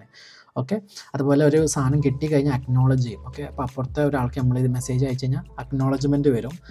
അക്നോളജ് വന്നതിന് ശേഷം സീക്വൻസ് വെച്ചിട്ട് ആ മെസ്സേജിനെ അവർ ഡീക്രിപ്റ്റ് ചെയ്യുക, അല്ലെങ്കിൽ ആ നെറ്റ്വർക്ക് പാക്കറ്റ്സ് അത് എന്താ പറയുക ഡീക്രിപ്റ്റ് ചെയ്തിട്ട് അത് നോക്കും. ഓക്കെ, മീൻസ് ഡീക്രിപ്റ്റ് അല്ല, അൺപാക്ക് ചെയ്തിട്ട് മെസ്സേജ് നമുക്ക് കാണാം. ഓക്കെ, അതാണ് അടുത്ത. പിന്നെ ഹാൻഡ് ഷേക്ക് ഉണ്ട്. അപ്പോൾ ആദ്യം TCP-യിൽ നമ്മൾ ഇവിടെ ഒരു സെർവർ ഉണ്ട്. ഓക്കെ, സെർവർ 1ഉം സെർവർ 2. അപ്പോൾ TCP-യിൽ എങ്ങനെയാണ് അത് നടക്കുക വെച്ച് കഴിഞ്ഞാൽ ആദ്യം നമ്മൾ ചോദിക്കും, എന്താ പറയുക ഡാറ്റ അയക്കുകയാണ് എന്ന് പറയും. ഡാറ്റ അയക്കാം. അപ്പോൾ മുമ്പ് പറയും ഓക്കെ ഡാറ്റ അയച്ചോ, സിങ്ക് അങ്ങോട്ട് അയക്കും. തിരിച്ചിങ്ങോട്ട് സിങ്കിൻ്റെ അക്നോളജ്മെൻറ്റ് കൊടുക്കും. ഓക്കെ, അക്നോളജ്മെൻറ്റ് ഓക്കെ സിങ്ക് ആയിട്ടുണ്ടെന്ന്. എന്നിട്ട് നമ്മൾ തിരിച്ചു പറയും ഓക്കെ ഞാൻ അക്നോളജ് ചെയ്തു, ഞാൻ സാധനം അയക്കാം. ഇങ്ങനെയാണ് കണക്ഷൻസ് എസ്റ്റാബ്ലിഷ് ചെയ്യുക. ഓക്കെ, അപ്പോൾ ഇതിന് ഹാൻഡ് ഷേക്ക് എന്ന് പറയും. ഓക്കെ, ഹാൻഡ് ഷേക്ക് ചെയ്യുക. ഹാൻഡ് ഷേക്ക് ചെയ്ത് കഴിഞ്ഞാൽ കണക്ഷനായി. ഇപ്പോൾ S1 S2 ഇപ്പോൾ കണക്റ്റഡ് ആയി. ഓക്കെ, ഇതിൻ്റെ TCP-ൻ്റെ പ്രത്യേകത എന്താ, ലേറ്റൻസി കൂടുതലാണ് ഇതിന്. കാരണം എന്താ, ഇത്രയും കാര്യങ്ങൾ ചെയ്യാണ്ട് റിലയബിൾ ട്രാൻസ്മിഷൻ ആണ്. എന്തായാലും ഡാറ്റ ലോസ് ചെയ്യാൻ പറ്റില്ല. അപ്പോൾ എല്ലാ ഡാറ്റയും കൊണ്ടുവേണം ഈ S1 നിന്ന് S2ലേക്ക് പോകാൻ. അപ്പം ലേറ്റൻസി കുറച്ച് കൂടുതലാണ്. ഇതിന് കൂടുതൽ റിസോഴ്സസും യൂസ് ചെയ്യും. ഓക്കെ, റിസോഴ്സസും കൂടുതലാണ്. കാരണം ഈ ഡാറ്റ ഇവിടുന്ന് പാക്കറ്റാക്കി അയക്കാനും വേണം, അതിവിടെ വന്നിട്ട് സീക്വൻസിലി അത് അൺപാക്ക് ചെയ്യും വേണം. ഓക്കെ, അപ്പം TCP എന്താണെന്ന് മനസ്സിലായിട്ടെന്ന് വിചാരിക്കുന്നത്. നമുക്ക് UDP-യിലേക്ക് പോകാം. ഓക്കെ, UDP എന്താ, അൺറിലയബിൾ ആണ്. ഓക്കെ, അൺറിലയബിൾ എന്ന് പറയുന്നത് എന്തുകൊണ്ടാണ്, ഇതിൽ ഡാറ്റ മിസ്സാവും. ഞാൻ നേരത്തെ പറഞ്ഞ നമ്മൾ വീഡിയോ കോളിലൊക്കെ ഇടയ്ക്ക് വീഡിയോ കോൾ കട്ടാവുന്നത്, അല്ലെങ്കിൽ ഓഡിയോ കോൾ കട്ടാവുന്നത് കണ്ടിട്ടില്ല, അല്ലെങ്കിൽ ലൈവ് ഫുട്ബോളോ ക്രിക്കറ്റോ കാണുമ്പോൾ വീഡിയോ ഇടയ്ക്ക് കട്ടാവുന്നത് കണ്ടിട്ടില്ല. അതാണ് അൺറിലയബിൾ ട്രാൻസ്മിഷനാണ്. ഓക്കെ, അപ്പോൾ അതാണ് data packet can be lost, could be lost. Okay, data packet പോകാൻ ചാൻസ് ഉണ്ട്. പക്ഷേ അതുകൊണ്ടുള്ള ഗുണം എന്താ, നല്ല ഫാസ്റ്റാണ്, മറ്റേനേക്കാളും ഫാസ്റ്റാണ്. Okay, very fast, less latency. Latency കൂടിയാൽ സ്ലോ ആവും, ലേറ്റൻസി പറഞ്ഞാൽ ഫാസ്റ്റ് ആവും. ബേസിക്കലി അത്രേ ഉള്ളൂ. ഓക്കെ, അപ്പോൾ ഞാൻ അത് ഇവിടെ ചെയ്താൽ ലോ ലേറ്റൻസി. നമുക്ക് എപ്പോഴും ലോ ലേറ്റൻസി വളരെ നല്ലതാണ്. പക്ഷേ എല്ലാ സിസ്റ്റത്തിനും അങ്ങനെ പറ്റില്ല. പക്ഷേ ഡാറ്റ ക്വാളിറ്റിക്ക് ചെക്കൊന്നുമില്ല, no check for data quality. നമ്മൾ നേരത്തെ ചെക്ക് സം യൂസ് ചെയ്തിട്ടുണ്ട് ഡാറ്റ ക്വാളിറ്റിയും കാര്യങ്ങളൊക്കെ നോക്കാൻ. എല്ലാ ഡാറ്റയും അയച്ച തന്നെയാണോ എത്തിയെന്ന് നോക്കാൻ. ഇവിടെ ആ വക പരിപാടിയില്ല. അയച്ച ഡാറ്റയാണോ എത്തിയെന്ന് നോക്കില്ല, എന്താണോ കിട്ടിയതാവും, അത്രേ ഉള്ളൂ. ഇതെന്താ സൂപ്പർ ഫാസ്റ്റ് ആണ്. ഇത് നല്ല ഫാസ്റ്റുള്ളൊരു, ഏറ്റവും ഫാസ്റ്റായിട്ടുള്ളൊരു ട്രാൻസ്മിഷൻ അല്ലെങ്കിൽ നെറ്റ്വർക്ക് ലെയർ പ്രോട്ടോക്കോളാണ്. By TCP UDP is a പ്രോട്ടോക്കോളൊക്കെ ഞാൻ പറയാൻ മറന്നു. ഇതെന്തിനാണ് മെയിനായിട്ട് യൂസ് ചെയ്യുന്നത്, സ്ട്രീമിങ്. ഓക്കെ, സ്ട്രീമിങ്ങിനാണ് ഇത് ഏറ്റവും കൂടുതൽ യൂസ് ചെയ്യുന്നത്. എസ്പെഷ്യലി നമ്മൾ സ്പോർട്സ് കാര്യങ്ങളൊക്കെ സ്ട്രീം ചെയ്യുന്നതൊക്കെ UDP ഇതിലാണ്. യൂട്യൂബിൻ്റെ ലൈവ് വീഡിയോ അതിലാണ്. അപ്പോൾ അതൊക്കെ അതിലാണ്. അപ്പോൾ TCP UDP പ്രോട്ടോക്കോളാട്ടോ, ഇത് മറക്കണ്ട. ഓക്കെ, അപ്പോൾ അത് ക്ലിയറായി എന്ന് വിചാരിക്കുന്നു. നമുക്ക് അടുത്ത പോയിന്റ്. ഓക്കെ, നമ്മളെവിടെ എത്തി, 16-ലെത്തി. ഓക്കെ, 16-ലെത്തി. ഞാൻ ഈ വീഡിയോ ചെയ്യാൻ ഒരുപാട് കഷ്ടപ്പെട്ടിട്ടുണ്ട്. അപ്പം ഇത്രയും ഇതൊക്കെ എൻ്റെ നോട്ട്സും കാര്യങ്ങളൊക്കെ ഞാൻ ഉണ്ടാക്കി ചെയ്യുന്നതാണ്. എൻ്റെ ഇൻ്റർവ്യൂവിന് ഞാൻ യൂസ് ചെയ്ത പോയിൻറ്റ്സാണ് ഇത് മൊത്തം. ഈ ഒരൊറ്റ നോട്ട്സ് വെച്ചിട്ടാണ് ഞാൻ എൻ്റെ ഇൻ്റർവ്യൂസൊക്കെ ക്രാക്ക് ചെയ്തത്. അപ്പം ഇത് നിങ്ങൾക്ക് ഹെൽപ്ഫുള്ളാണെന്ന് വിചാരിക്കണം. അപ്പോൾ അതിനനുസരിച്ച് നിങ്ങൾ ലൈക്കും ഷെയറും വീഡിയോ നല്ലോണം ഷെയർ ചെയ്യുക. ഓക്കെ, അടുത്ത പോയിന്റ് API ടൈപ്സ്. ഓക്കെ, അപ്പോൾ API എന്താണെന്ന് നിങ്ങൾക്ക് അറിയാമെന്ന് ഞാൻ വിചാരിക്കണം. API എന്താണെന്ന് അറിയില്ലെങ്കിൽ ഒരു സിസ്റ്റത്തിൽ നിന്ന് വേറെ സിസ്റ്റത്തിലേക്ക് കോൺടാക്ട് ചെയ്യാനുള്ള ഒരു ഇൻ്റർഫേസാണ് API. അതിനെക്കുറിച്ച് കൂടുതലും ഗൂഗിൾ ചെയ്യുക. ഓക്കെ, അപ്പം API ടൈപ്സ് ഏതൊക്കെയുണ്ട് നമുക്ക് പെട്ടെന്ന് പോകാം. ഞാൻ എല്ലാത്തിനും കൂടുതൽ പോകുന്നില്ല. ഒന്ന് REST API എന്ന് കേട്ടിട്ടുണ്ടാവും. SOAP API, REST ഒക്കെ ഏറ്റവും കൂടുതൽ കേട്ടിട്ടുണ്ടെങ്കിൽ ഭയങ്കര കോമൺ ആണ്. മൂന്നാമത്തെ GraphQL ഡാറ്റാബേസ് ആണ്. അതിൻ്റെതായിട്ടുള്ളൊരു API ഉണ്ട്. പിന്നെ gRPC. ഓക്കെ, gRPC ഇത് മിക്കവാറും ആൾക്കാർ കേട്ടിട്ടുണ്ടാവും ഞാൻ വിചാരിക്കുന്നു. അപ്പോൾ REST എന്താണെന്ന് ഞാൻ പെട്ടെന്ന് RESTൽ എന്തൊക്കെയുണ്ട്, എല്ലാ ക്രൂഡ് ഓപ്പറേഷൻ, ഗെറ്റ് പിന്നെന്തായിരുന്നു, പോസ്റ്റ്, പുട്ട്, ഡിലീറ്റ്, ഈ വക ഓപ്പറേഷൻസൊക്കെ ചെയ്യുന്നത് നമ്മളിങ്ങനെ നിങ്ങൾ മെയിൻ സ്റ്റാക്കോ ഫുൾ സ്റ്റാക്കൊക്കെ പഠിക്കുന്ന എല്ലാവരും യൂസ് ചെയ്യുന്ന മെയിൻ API ഇതേക്കാരും.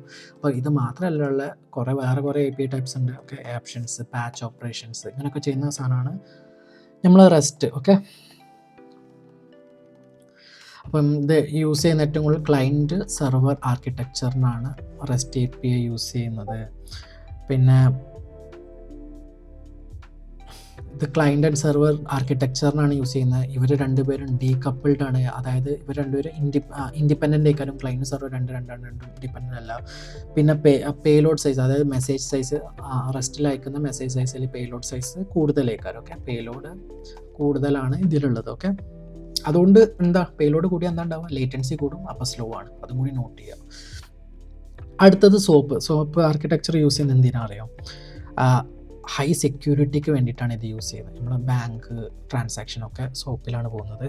അപ്പോൾ ഇത് ഭയങ്കര സെൻസിറ്റീവ് ഡാറ്റ സെൻഡ് ചെയ്യാനാണ് SOAP APIs യൂസ് ചെയ്യുന്നത്. ഓക്കെ, ഇതിൻ്റെ കൂടുതൽ ഡീറ്റെയിൽസ് ഗൂഗിൾ ചെയ്തിട്ട് പഠിക്കുക. ഇത് അറിഞ്ഞിരിക്കേണ്ട സാധനമാണ്, മസ്റ്റ് നോ ആണ്. ഇതൊക്കെ കോർ കമ്പ്യൂട്ടർ സയൻസിലുള്ളതാണ്. ഇത് നിങ്ങൾക്ക് എന്തായാലും ഒരു നല്ല എഞ്ചിനീയർ ഇതൊക്കെ അറിഞ്ഞിരിക്കണം. പിന്നെ സോപ്പിൽ ഇതിൽ ഭയങ്കര ഹൈ വോളിയം, ഇതിലും നല്ല വോളിയം ഓഫ് ഇൻഫർമേഷൻ നമ്മൾ ഷെയർ ചെയ്യുന്നുണ്ട്. പിന്നെ കുഞ്ഞു കുഞ്ഞു കാര്യത്തിനൊന്നും ഇത് യൂസ് ചെയ്യാൻ പറ്റില്ല, കാരണം ഭയങ്കര ഇൻഎഫിഷ്യൻ്റ് ആ കാര്യത്തിന്. അതുകൊണ്ട് this is too big for small things, അല്ലെങ്കിൽ സ്മോൾ നീഡ്സ്. ഓക്കെ, ചെറിയ ചെറിയ കാര്യത്തിനൊന്നും ആരും യൂസ് ചെയ്യാം, ചെറിയ ചെറിയ കാര്യത്തിനൊക്കെ നമ്മൾ റെസ്റ്റിലേക്കാണ് എപ്പോഴും പോകുക. അടുത്ത GraphQL API. GraphQL APIൻ്റെ ഒരു മെയിൻ പർപ്പസ്, അല്ലെങ്കിൽ മെയിൻ ആയിട്ടുള്ള ഒരൊറ്റ പർപ്പസ് എന്താ വെച്ചാൽ, ഒറ്റ സിംഗിൾ റിക്വസ്റ്റുകളിൽ നമുക്ക് മൾട്ടിപ്പിൾ റെസ്പോൺസ് കിട്ടും. ഓക്കെ, ഇതാണ് GraphQL യൂസ് ചെയ്യുന്നതിൻ്റെ, അല്ലെങ്കിൽ ആ ഒരു API ടൈപ്പ് യൂസ് ചെയ്യുന്നതിൻ്റെ മെയിൻ പർപ്പസ്. ഓക്കെ, അതുകൊണ്ട് ഏറ്റവും കൂടുതൽ യൂസ് ചെയ്യൽ ഡാറ്റാബേസ്, GraphQL ഡാറ്റാബേസ് കൊറിയാനാണ് ഈ ഒരു API യൂസ് ചെയ്യുന്നത്. അടുത്തത് gRPC എവിടെ യൂസ് ചെയ്യുന്നത് ആർക്കെങ്കിലും ഗസ് ചെയ്യാൻ പറ്റുമോ? ഇത് നിങ്ങൾ അറിയുമെന്ന് വിചാരിക്കുന്നത് ചെയ്യുന്നത്, പക്ഷേ ഇത് ഏറ്റവും കൂടുതൽ യൂസ് ചെയ്യുന്നത് സെർവർ ടു സെർവർ കമ്മ്യൂണിക്കേഷനാണ് കേട്ടോ. നമ്മൾ റെസ്റ്റ് എന്തിനാണ് യൂസ് ചെയ്യുന്നത്? Client to server. gRPC use ചെയ്യുന്നത് സെർവർ ടു സെർവർ കമ്മ്യൂണിക്കേഷനാണ്. ഇതിലുള്ള ഡാറ്റ ഒക്കെ പോകുന്നത് ഏത് ഫോർമാറ്റിലാണ്? ബൈനറി ഫോർമാറ്റിലാണ് ഇവിടെ ട്രാൻസാക്ഷൻസ് അല്ലെങ്കിൽ എല്ലാ ഇതും നടക്കുന്നത്. ഇപ്പം ഞാൻ എൻ്റെ സൂമിൽ യൂസ് ചെയ്തിട്ടുണ്ട്, ഞാൻ പറഞ്ഞിട്ടുണ്ടോ നിങ്ങളോട്, ഞാൻ യൂസ് ചെയ്ത ഒരു സാധനമാണ് പ്രോട്ടോബഫ്. ഓക്കെ, പ്രോട്ടോബഫ് എന്ന് പറയുന്ന ഒരു പ്രോട്ടോക്കോളാണ്. ഓക്കെ, ഈ പ്രോട്ടോക്കോൾ യൂസ് ചെയ്തിട്ടാണ് നമ്മൾ ഡാറ്റ ഒക്കെ സെൻഡ് ചെയ്യുക. Okay, protobuf to send data. അപ്പം ഇത് സെർവർ ടു സെർവർ കമ്മ്യൂണിക്കേഷൻ ഏറ്റവും ബെസ്റ്റാണ്. ഇപ്പം നമ്മളെ ട്രാൻസാക്ഷൻസ് ഒക്കെ, ഇപ്പം സൂമിലെ ട്രാൻസ്ലേഷൻസ് ഒക്കെ നടത്താൻ പറയില്ലേ, ഒന്നിൽ നമ്മൾ ടെക്സ്റ്റ് ടു സ്പീച്ച്, ഇവിടെ ടെക്സ്റ്റ് ടു സ്പീച്ച് ചെയ്യും, ഇവിടെ text to translation, text to translation ചെയ്യും ഇവിടെ. ഓക്കെ, അപ്പോൾ ഇവർ തമ്മിലുള്ള കമ്മ്യൂണിക്കേഷനൊക്കെ നമ്മൾ GRPC വെച്ചിട്ടാണ് ചെയ്യുക. ഇത് ഗൂഗിളിൻ്റെ ഒരു പ്രോട്ടോക്കോളാണ്. ഓക്കെ, അപ്പം ആ പോയിന്റും ക്ലിയർ ആയെന്ന് വിചാരിക്കണം. അടുത്ത പ്രോട്ടോക്കോൾ ഏതാ? Web socket. ഇതും ഞാൻ നേരത്തെ അവിടെ പറയാൻ വിട്ടുപോയി. അപ്പം വെബ് സോക്കറ്റിൽ എന്താണ് ഞാൻ ആദ്യം പറയുന്നത്? ബൈ ഡയറക്ഷണലാണ്. ഓക്കെ, ബൈ ഡയറക്ഷണൽ കമ്മ്യൂണിക്കേഷനാണ് വെബ് സോക്കറ്റ് പ്രോട്ടോക്കോൾ യൂസ് ചെയ്യുന്നത്. ഇത് ക്ലയൻറ്റ് സെർവർ ക്ലയൻറ്റ് എന്നുള്ള ഒരു കൺസെപ്റ്റിന് വേണ്ടിയിട്ടാണ് വെബ് സോക്കറ്റ്സ് യൂസ് ചെയ്യുക. നമ്മളെ വാട്സപ്പിലുള്ള നമ്മളെ ഫോണിൽ നിന്ന് മെസ്സേജ് അയക്കുന്നു, വാട്സപ്പിൻ്റെ സെർവറിലേക്ക് പോകുന്നു, അടുത്ത ആളെ ഫോണിലേക്ക് എത്തുന്നു. ഓക്കെ, അപ്പോൾ ഇതാണ്. അപ്പോൾ ഏതൊക്കെ മെയിനായിട്ട് പഠിച്ചത് ഓർമ്മയില്ലേ? റെസ്റ്റ് പഠിച്ചു, ഒന്നുകൂടി റിപ്പീറ്റ് ചെയ്യാം. നമ്മൾ റെസ്റ്റ് പഠിച്ചു, സോപ്പ് പഠിച്ചു, GraphQL പഠിച്ചു, GRPC പഠിച്ചു, വെബ് സോക്കറ്റ് അല്ലേ. അതിൽ റെസ്റ്റ് എന്താണ്? Client and server. GRPC എന്താണ്? Server and server. Web socket എന്താണ്? Client server client. ഓക്കെ, അപ്പോൾ അത് ക്ലിയർ ആയി എന്ന് വിചാരിക്കുന്നത്. നമുക്ക് അടുത്ത പോയിന്റ് 17 IPv4 വേഴ്സസ് IPv6. അപ്പം എന്താണ് IP അഡ്രസ് V4ഉം IP അഡ്രസ് V6 എന്താണെന്ന് നോക്കുക. ഇതിൽ 32 ബിറ്റാണുള്ളത്, 32 ബിറ്റ്, ഇതിൽ 128 ബിറ്റ്. ഓക്കെ, അപ്പം ഒട്ടുമിക്ക IPv4 ഇപ്പം തീരാറായിട്ടുണ്ട്. 32 ബിറ്റ് ഓൾമോസ്റ്റ് എല്ലാതും ഇപ്പോൾ റിസർവ്ഡ് ആണ്. അപ്പോൾ അതുകൊണ്ട് മിക്കതും ഇപ്പോൾ IPv6ലേക്ക് മൂവ് ചെയ്തുകൊണ്ടിരിക്കുകയാണ്. അപ്പം ഇതറിഞ്ഞിരിക്കുക. അടുത്ത 18 DNS lookup. Okay, DNS lookup പറഞ്ഞാൽ എന്താ? നമുക്കൊരു അഡ്രസ്സ് ഉണ്ടാവും, ഇപ്പം google.com അതൊരു DNS ആണ്, അല്ലെങ്കിൽ youtube.com, അല്ലെങ്കിൽ എന്താ പറയുക ഫേസ്ബുക്ക്, അല്ലെങ്കിൽ instagram.com, ഇതൊക്കെ DNS ആണ്. അപ്പം ആ URLനെ ഒരു IPയിലേക്ക് നോക്കുന്നതിനാണ് DNS ലുക്കപ്പ് എന്ന് പറയുക. ഓക്കെ, നമ്മൾ ഏത് ബ്രൗസറിൽ എന്തടിച്ച് കഴിഞ്ഞാൽ അത് നേരെ DNS ലുക്കപ്പിലേക്കാണ് പോവുക, എന്നിട്ട് അതിൻ്റെ IP അഡ്രസ്സ് കണ്ടുപിടിക്കും. മറ്റേ നമ്മൾ ഡയറക്റ്റ്ലി IP അഡ്രസ്സിലേക്കാണ് പോകുന്നത്. നിങ്ങൾ വല്ല മാക്കും ഇതൊക്കെ യൂസ് ചെയ്യുന്ന ആളാണെങ്കിൽ, മാക്കല്ല, വിൻഡോസ് യൂസ് ചെയ്യുന്ന ആളാണെങ്കിൽ വിൻഡോസ് ടെർമിനലിൽ പോയിട്ട് NS ലുക്കപ്പ് എന്ന് പറഞ്ഞിട്ട് ഒരു കമാൻഡ് ഉണ്ട്. NS ലുക്കപ്പ് എന്ന് പറഞ്ഞിട്ട് google.com എന്ന് അടിച്ചു നോക്കുക. അപ്പോൾ എന്താ വരിക എന്നുള്ളത് ഒന്ന് നോക്കിയിട്ട് കമൻറ്റ് ചെയ്യുക. വിൻഡോസ് അല്ല, നിങ്ങൾ ലിനക്സ് അല്ലെങ്കിൽ എന്താ പറയുക മാക്കൊക്കെ യൂസ് ചെയ്യുന്ന ഒരാളാണെങ്കിൽ google.com എന്നൊക്കെ അടിച്ചു നോക്കുക. അപ്പോൾ എന്താ വരുന്നത് എന്നുള്ളത് ഒന്ന് കമൻറ്റ് ചെയ്യുക. ഓക്കെ, അടുത്ത 19ാമത്തെ പോയിന്റ് ഞാൻ HTTPS ആൻഡ് TLS. ഓക്കെ, ഇതെന്താണെന്നുള്ളത് നോക്കുക. ഓക്കെ, ഇതെന്താണെന്നാലും വീണ്ടും ഗൂഗിൾ ചെയ്യാൻ, ഞാൻ ജസ്റ്റ് സിമ്പിളായിട്ട് പറയാം. HTTP പ്ലസ് TLS വരുമ്പോഴാണ് HTTPS എന്ന്. ഓക്കെ, ഇത് ബേസിക്കലി എന്താ? HTTPൻ്റെ മേലെ ഒരു സെക്യൂരിറ്റി ലെയർ വരുന്നതാണ്. ഓക്കെ, അപ്പം സെക്യൂരിറ്റി ഫോർ ക്ലയൻറ്റിനെ സെക്യൂർ ചെയ്യാനാവും, അല്ല സെർവറിനൊന്നല്ല. ക്ലയൻറ്റ് ടു സെർവർ, ഈ കമ്മ്യൂണിക്കേഷനാണ് ഇവിടെ സെക്യൂർ ചെയ്യുന്നത്. ഓക്കെ, അപ്പം HTTPS ഉണ്ടോ നിങ്ങളുടെ വെബ്സൈറ്റിലൊക്കെ നമ്മൾ നോക്കില്ല, ആ സാധനമാണ് HTTPS. ഓക്കെ, അപ്പോൾ അത് മനസ്സിലായിട്ടുണ്ടാവും. അടുത്തത് public key and certificate authority. Okay, ഇതെന്തിനാണെന്ന് കൂടി ഞാൻ പറഞ്ഞുതരാം. പബ്ലിക് കീ ഇതൊക്കെ ഒന്ന് അറിഞ്ഞു വെച്ചാൽ മതി. അല്ല ഇത് ഈ പറയുന്ന points public key and certificate authority എന്നൊക്കെ ഉള്ളത് എന്തിനാ വെച്ചാൽ ഇപ്പം നേരത്തെ പറഞ്ഞ സാധനമല്ലേ എന്ത് HTTPS ഉണ്ട്, അല്ലെങ്കിൽ അവിടെ നിങ്ങൾ ആ ബ്രൗസറിൽ ക്ലിക്ക് ചെയ്ത് കഴിഞ്ഞാൽ അതിനൊരു സർട്ടിഫിക്കറ്റ് ഉണ്ടാവും, സെക്യൂരിറ്റി സർട്ടിഫിക്കറ്റ് ഉണ്ടാവും എന്നൊക്കെ ഉള്ളത് കണ്ടിട്ടുണ്ടാവും. Okay, public key.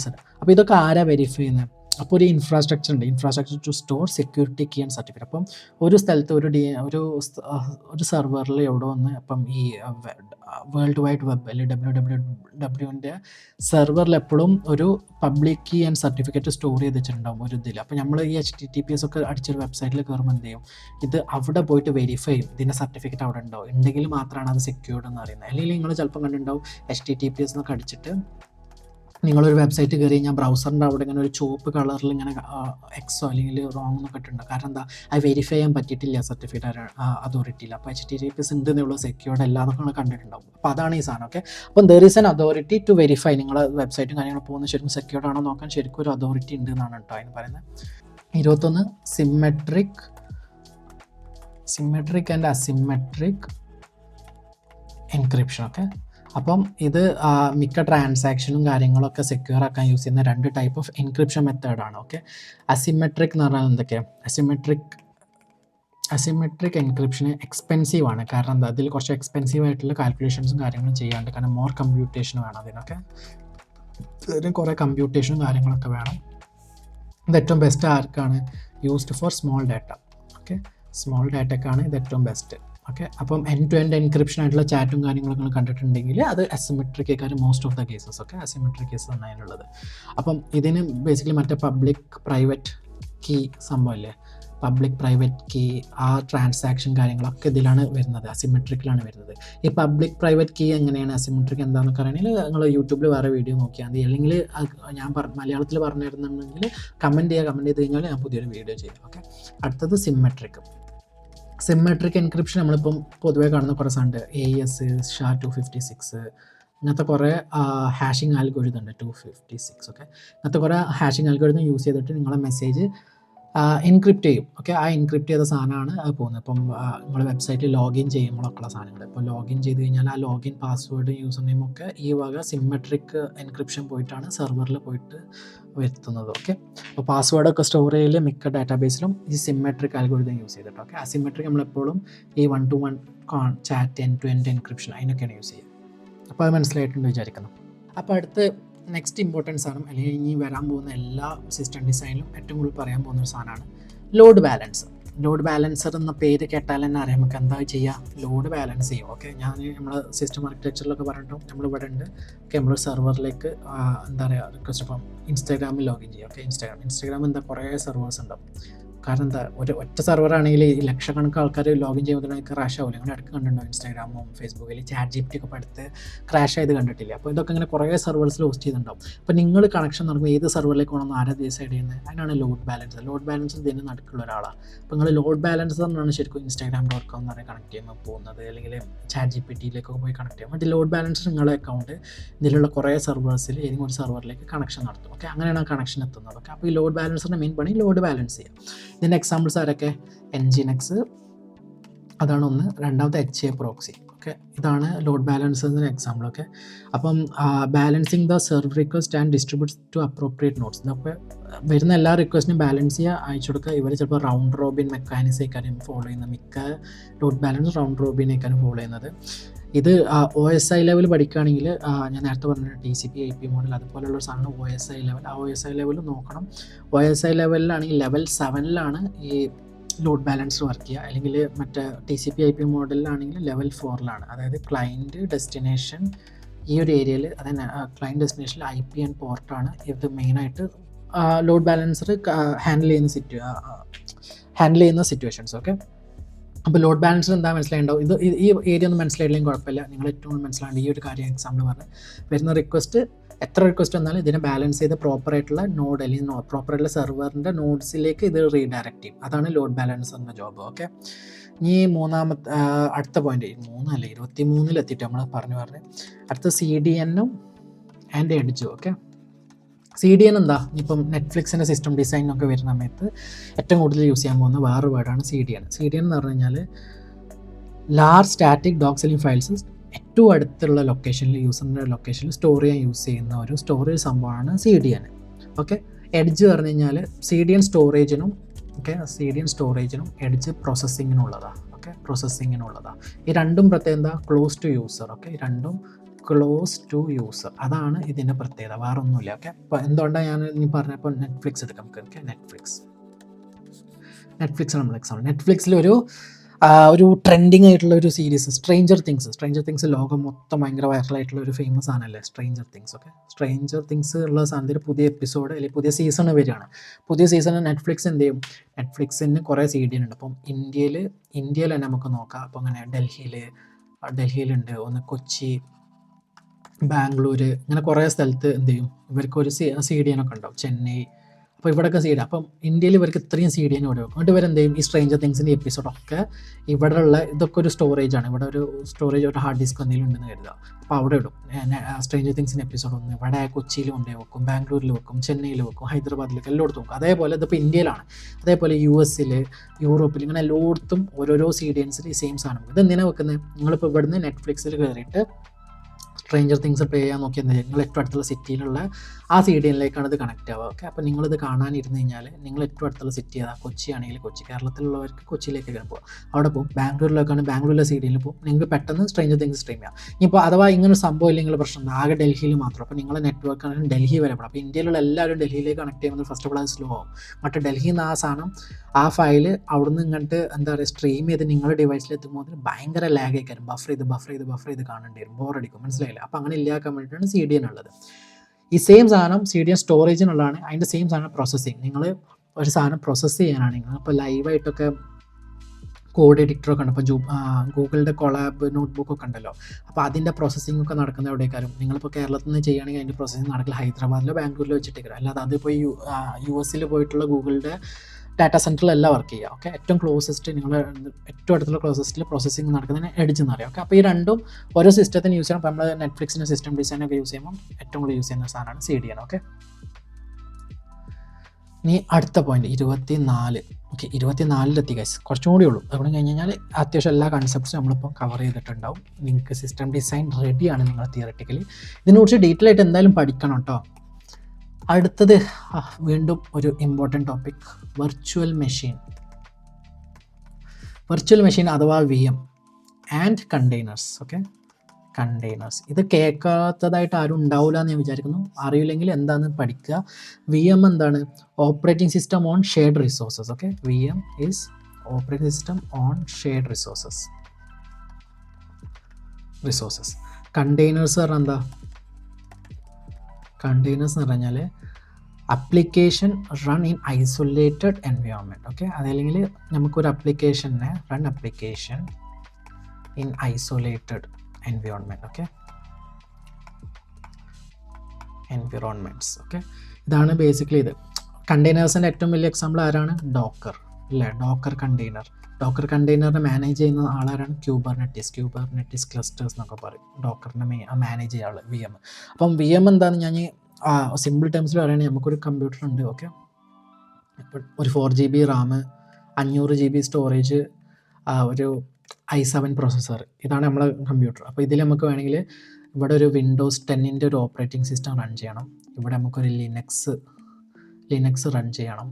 ഓക്കെ, അങ്ങനെയൊക്കെ റൺ ചെയ്യാം. ഈ രണ്ടും ഒരേ സമയം നമ്മളിവിടെ ഒരു വെർച്വൽ മെഷീൻ ഉണ്ടാക്കിയിട്ട് ഈ സെയിം CPU യൂസ് ചെയ്ത് കണക്ട്. അപ്പോൾ ഈ വിൻഡോസിന് വേണമെങ്കിൽ നമുക്കൊരു 1 GB RAM അല്ലെങ്കിൽ 2 GB RAM കൊടുക്കുക. ലിനക്സ് 1 GB RAM, പിന്നെ വേണമെങ്കിൽ വേറെ ലിനക്സും കൂടി ഇവിടെ റൺ ചെയ്യാം. ഓക്കെ, ലിനക്സ് ലൈറ്റൊക്കെ ഉണ്ട് 1 GB RAM RAM റൺ ചെയ്യാം. എന്നിട്ട് ഇവരെ സ്റ്റോറേജൊക്കെ നമുക്ക് ഷെയർ ചെയ്യാം. ഈ സെയിം പ്രോസസ്സറിൽ തന്നെ ഈ 3 OS ഇവിടെ റൺ ചെയ്യാം. അപ്പോൾ ഇതാണ് VM. ഓക്കെ, ഇതിപ്പോൾ 3 VM ഉണ്ട്, VM1, VM2, VM3. അപ്പോൾ ഇതാണ് VM എന്നുള്ള കണ്ടെയ്നറാണ്. എന്താ കണ്ടെയ്നറാണ്? ഈ ഇതിൻ്റെ മേലെ ഒരു ഓപ്പറേറ്റിംഗ് സിസ്റ്റം എടുക്കുക. ഓക്കെ, അതിപ്പോൾ ഓപ്പറേറ്റിംഗ് സിസ്റ്റം ലിനക്സ് ആണെന്ന് കരുതിക്കോ, ലിനക്സ്. ഓക്കെ, ഇപ്പം നമ്മളിവിടെ ഇതിനാണ് ഇപ്പോൾ നമ്മൾ സെർവർ ആക്കുന്നത്. നമ്മളിപ്പം ഇവിടെ ഇപ്പോൾ ആരെപ്പോൾ ഹോസ്റ്റ് ചെയ്യാം, ഒരു ആപ്ലിക്കേഷൻ ഹോസ്റ്റ് ചെയ്യുകയാണെങ്കിൽ ഇത് മൊത്തം യൂസ് ചെയ്യുന്നതിന് പറയാൻ നമ്മൾ എന്ത് ചെയ്യും? ഇതിനെ കണ്ടെയ്നർ ചെയ്യും. ഇപ്പം നമ്മൾ DB ഒരു കണ്ടെയ്നറിലോടും. ഓക്കെ, DB ഇവിടെ റൺ ചെയ്യട്ടെ, നമ്മൾ ആപ്ലിക്കേഷൻ ഒന്ന് ഇവിടെ റൺ ചെയ്യട്ടെ, വേറൊരു ആപ്ലിക്കേഷൻ ഉണ്ട്, രണ്ടാമത്തെ ആപ്ലിക്കേഷൻ അത് ഇവിടെ റൺ ചെയ്യട്ടെ എന്നറിയുള്ളൂ. എന്നിട്ട് ഇവർ എല്ലാവരും ഈ ഒരു ഓപ്പറേറ്റിംഗ് സിസ്റ്റത്തിൻ്റെ മേലെ പലതുമായിട്ട് എന്നിട്ട് ഇത് ഒരു സെപ്പറേറ്റ് സെർവർ പോലെയൊക്കെ ബിഹേവ് ചെയ്യുക. ഓക്കെ, സെർവർ 1, സെർവർ 2, ഇത് ഡാറ്റാബേസ് സെർവർ, ഇങ്ങനെയൊക്കെ ബിഹേവ് എന്നിട്ട് ഇവർ തമ്മിലൊക്കെ കോൺടാക്ട് ചെയ്തുകൊണ്ടേ നോക്കും. അപ്പോൾ ഇതാണ് കണ്ടെയ്നറൈസിങ് എന്ന് പറയുന്നത്. ഓക്കെ, ഇത് കമ്പൽസറി ആയിട്ട് പഠിച്ചിരിക്കേണ്ട ടോപ്പിക്കാണ് ഈ രണ്ടും. ഇത് ഏറ്റവും കൂടുതൽ എല്ലാത്തിലും, എല്ലാ പ്രോഡക്റ്റിലും, എല്ലാ കമ്പനീസിലും പ്രോഡക്റ്റ് ഡെവലപ്പ് ചെയ്തിട്ട് ഹോസ്റ്റ് ചെയ്യാനും അത് ഡിപ്ലോയ് ചെയ്യുന്നതൊക്കെ ഈ ഒരു മെത്തേഡിലാണ്. അപ്പം കണ്ടെയ്നേഴ്സ് ആൻഡ് VM കമ്പൽസറി ആയിട്ട് എല്ലാവരും പഠിച്ചിരിക്കുക. അങ്ങനെ അത് കഴിഞ്ഞ് നമുക്ക് അടുത്ത പോയിന്റ് 25ാമത്തെ പോയിന്റ്, പബ്ലിഷർ ആൻഡ് സബ്സ്ക്രൈബർ. ഇതെന്താ പബ്ലിഷർ ആൻഡ് സബ്സ്ക്രൈബർ? ഞാൻ മുമ്പത്തെ വീഡിയോയിലൊക്കെ പറഞ്ഞിട്ടുണ്ട്, നമ്മളെ സിസ്റ്റം ഡിസൈനിലൊക്കെ ആണെങ്കിലും അല്ലെങ്കിൽ ഡാറ്റ സ്ട്രക്ചർ ലീഡ് കോഡിൻ്റെ വീഡിയോസിലൊക്കെ പറഞ്ഞിട്ടുണ്ട്. ആരാണ് പബ്ലിഷർ ആൻഡ് സബ്സ്ക്രൈബർ ഉള്ളത്? ക്യൂവിലാണ് അല്ലേ? ക്യൂ നമ്മൾ റിയൽ പ്രൊഡക്ട്സിൽ യൂസ് ചെയ്യുമ്പോൾ പബ്ലിഷർ ആൻഡ് സബ്സ്ക്രൈബർ മോഡലാണ്. അതിനാണ് MQ അല്ലെങ്കിൽ കാഫ്ക ക്യൂ എന്നൊക്കെ പറയുന്നത്. ഇതിന് എക്സാമ്പിൾസ് ഒക്കെ നമ്മുടെ ഏതാ? കാഫ്ക ക്യൂ ഉണ്ട്, MQ ഉണ്ട്, പിന്നെ ആരാളെ ഓക്കെ, ഇതൊക്കെയാണ് അതിൻ്റെ എക്സാമ്പിൾ. ഇതിൻ്റെ പ്രത്യേകത എന്ന് വെച്ചാൽ ഓരോ ക്യൂ, അതായത് ഒരു യൂസർ ഇപ്പം മെസ്സേജ് ആണ് വാട്സാപ്പിൻ്റെ സിസ്റ്റം ഡിസൈനിലൊക്കെ പറഞ്ഞിട്ടുണ്ട്, അല്ലെങ്കിൽ ഇതിലൊക്കെ നമ്മളൊരു റിക്വസ്റ്റ് അയച്ചു കഴിഞ്ഞാൽ ക്യൂവിലേക്കൊക്കെ പോവുക, ഒരു പൂൾ ഓഫ് റിക്വസ്റ്റിലേക്കാണ് പോവുക. അത് വേറെ ആൾ സബ്സ്ക്രൈബ് ചെയ്യുമ്പോഴേക്കാരൊക്കെ വരിക. ഇപ്പോൾ നമ്മൾ ഇൻസ്റ്റാഗ്രാമിലൊക്കെ ഒരാൾ പോസ്റ്റ് ഇട്ട് കഴിഞ്ഞാൽ നിങ്ങൾ കുറേ ലൈക്ക് ചെയ്ത് കഴിഞ്ഞാൽ ഈ ലൈക്കൊക്കെ ഒരു ക്യൂവിലേക്കാണ് പോവുക. എന്നിട്ട് പതുക്കെ ആ ലൈക്കൊക്കെ ആ പോസ്റ്റിലേക്ക് അപ്ഡേറ്റ് ആവുകയാണ് ചെയ്യുക, അല്ല ഡയറക്റ്റ്ലി ആ പോസ്റ്റിലേക്കല്ല പോകുന്നത്. ക്യൂ അങ്ങനെ ഉണ്ടാവും. അല്ലെങ്കിൽ ഒരാൾ പോസ്റ്റ് ചെയ്ത് കഴിഞ്ഞാൽ ഇൻസ്റ്റാഗ്രാമിൽ ഒരാൾ പോസ്റ്റ് ഇട്ട് കഴിഞ്ഞാൽ ക്യൂവിലേക്ക് പോകും. നിങ്ങളെല്ലാവരും അയാളെ ഫോളോ ചെയ്യുന്നുണ്ടെങ്കിൽ നിങ്ങൾ ഓൺലൈൻ വരുന്ന സമയത്ത് ഈ സാധനം നിങ്ങൾ ഇതിലേക്ക് നിങ്ങളതിൻ്റെ സബ്സ്ക്രൈബർ, അപ്പോൾ നിങ്ങളെ ഫീഡിലേക്ക് അത് വരും. ഓക്കെ, അപ്പോൾ അതാണ് ക്യൂവിൻ്റെ യൂസേജ്. ഞാൻ ഡീറ്റെയിൽ ആയിട്ട് പോകുന്നില്ല, നിങ്ങൾക്ക് മനസ്സിലായിട്ടുണ്ടെന്ന് ഞാൻ വിചാരിക്കുന്നു. അപ്പോൾ 25ാമത്തെ പോയിന്റ് കഴിഞ്ഞ് അടുത്ത പോയിന്റ് 26 മാപ്പ് റെഡ്യൂസ്. ഓക്കെ, ഇനിയുള്ള പോയിന്റ്സ് ഒക്കെ ഭയങ്കര എലാബറേറ്റ് ആയിട്ട് പോകുന്നില്ല, സിമ്പിൾ കാര്യങ്ങളാണ്, ജസ്റ്റ് മനസ്സിലാക്കിയത്. മാപ്പ് റെഡ്യൂസിൻ്റെ എക്സാമ്പിളാണ് ഹഡൂപ്പ്. ഇതൊക്കെ കേട്ടിട്ടുണ്ടാവുമെന്ന് ഞാൻ വിചാരിക്കുന്ന എല്ലാവരും. ഹഡൂപ്പ്, സ്പാർക്ക്, ഓക്കെ, ഇതൊക്കെ ബിഗ് ഡാറ്റ പ്രോസസ്സ് ചെയ്യാൻ വേണ്ടിയിട്ട് യൂസ് ചെയ്യുന്ന സാധനമാണ്. ഇവരൊക്കെ ഒരു പ്രോട്ടോക്കോൾ ഫോളോ ചെയ്യും, HDFS എന്ന് പറഞ്ഞിട്ടുള്ള. HDFS ഇതൊരു ജാവ ബേസ്ഡ് ഫയൽ സിസ്റ്റമാണ്, ഡിസ്ട്രിബ്യൂട്ടർ ഫോർ ഫോൾട്ട് ടോളറൻസ്. ഇതൊക്കെ എന്തിനാണ്? First of all map reduce use ചെയ്യുന്നത് എന്തിനാണ്?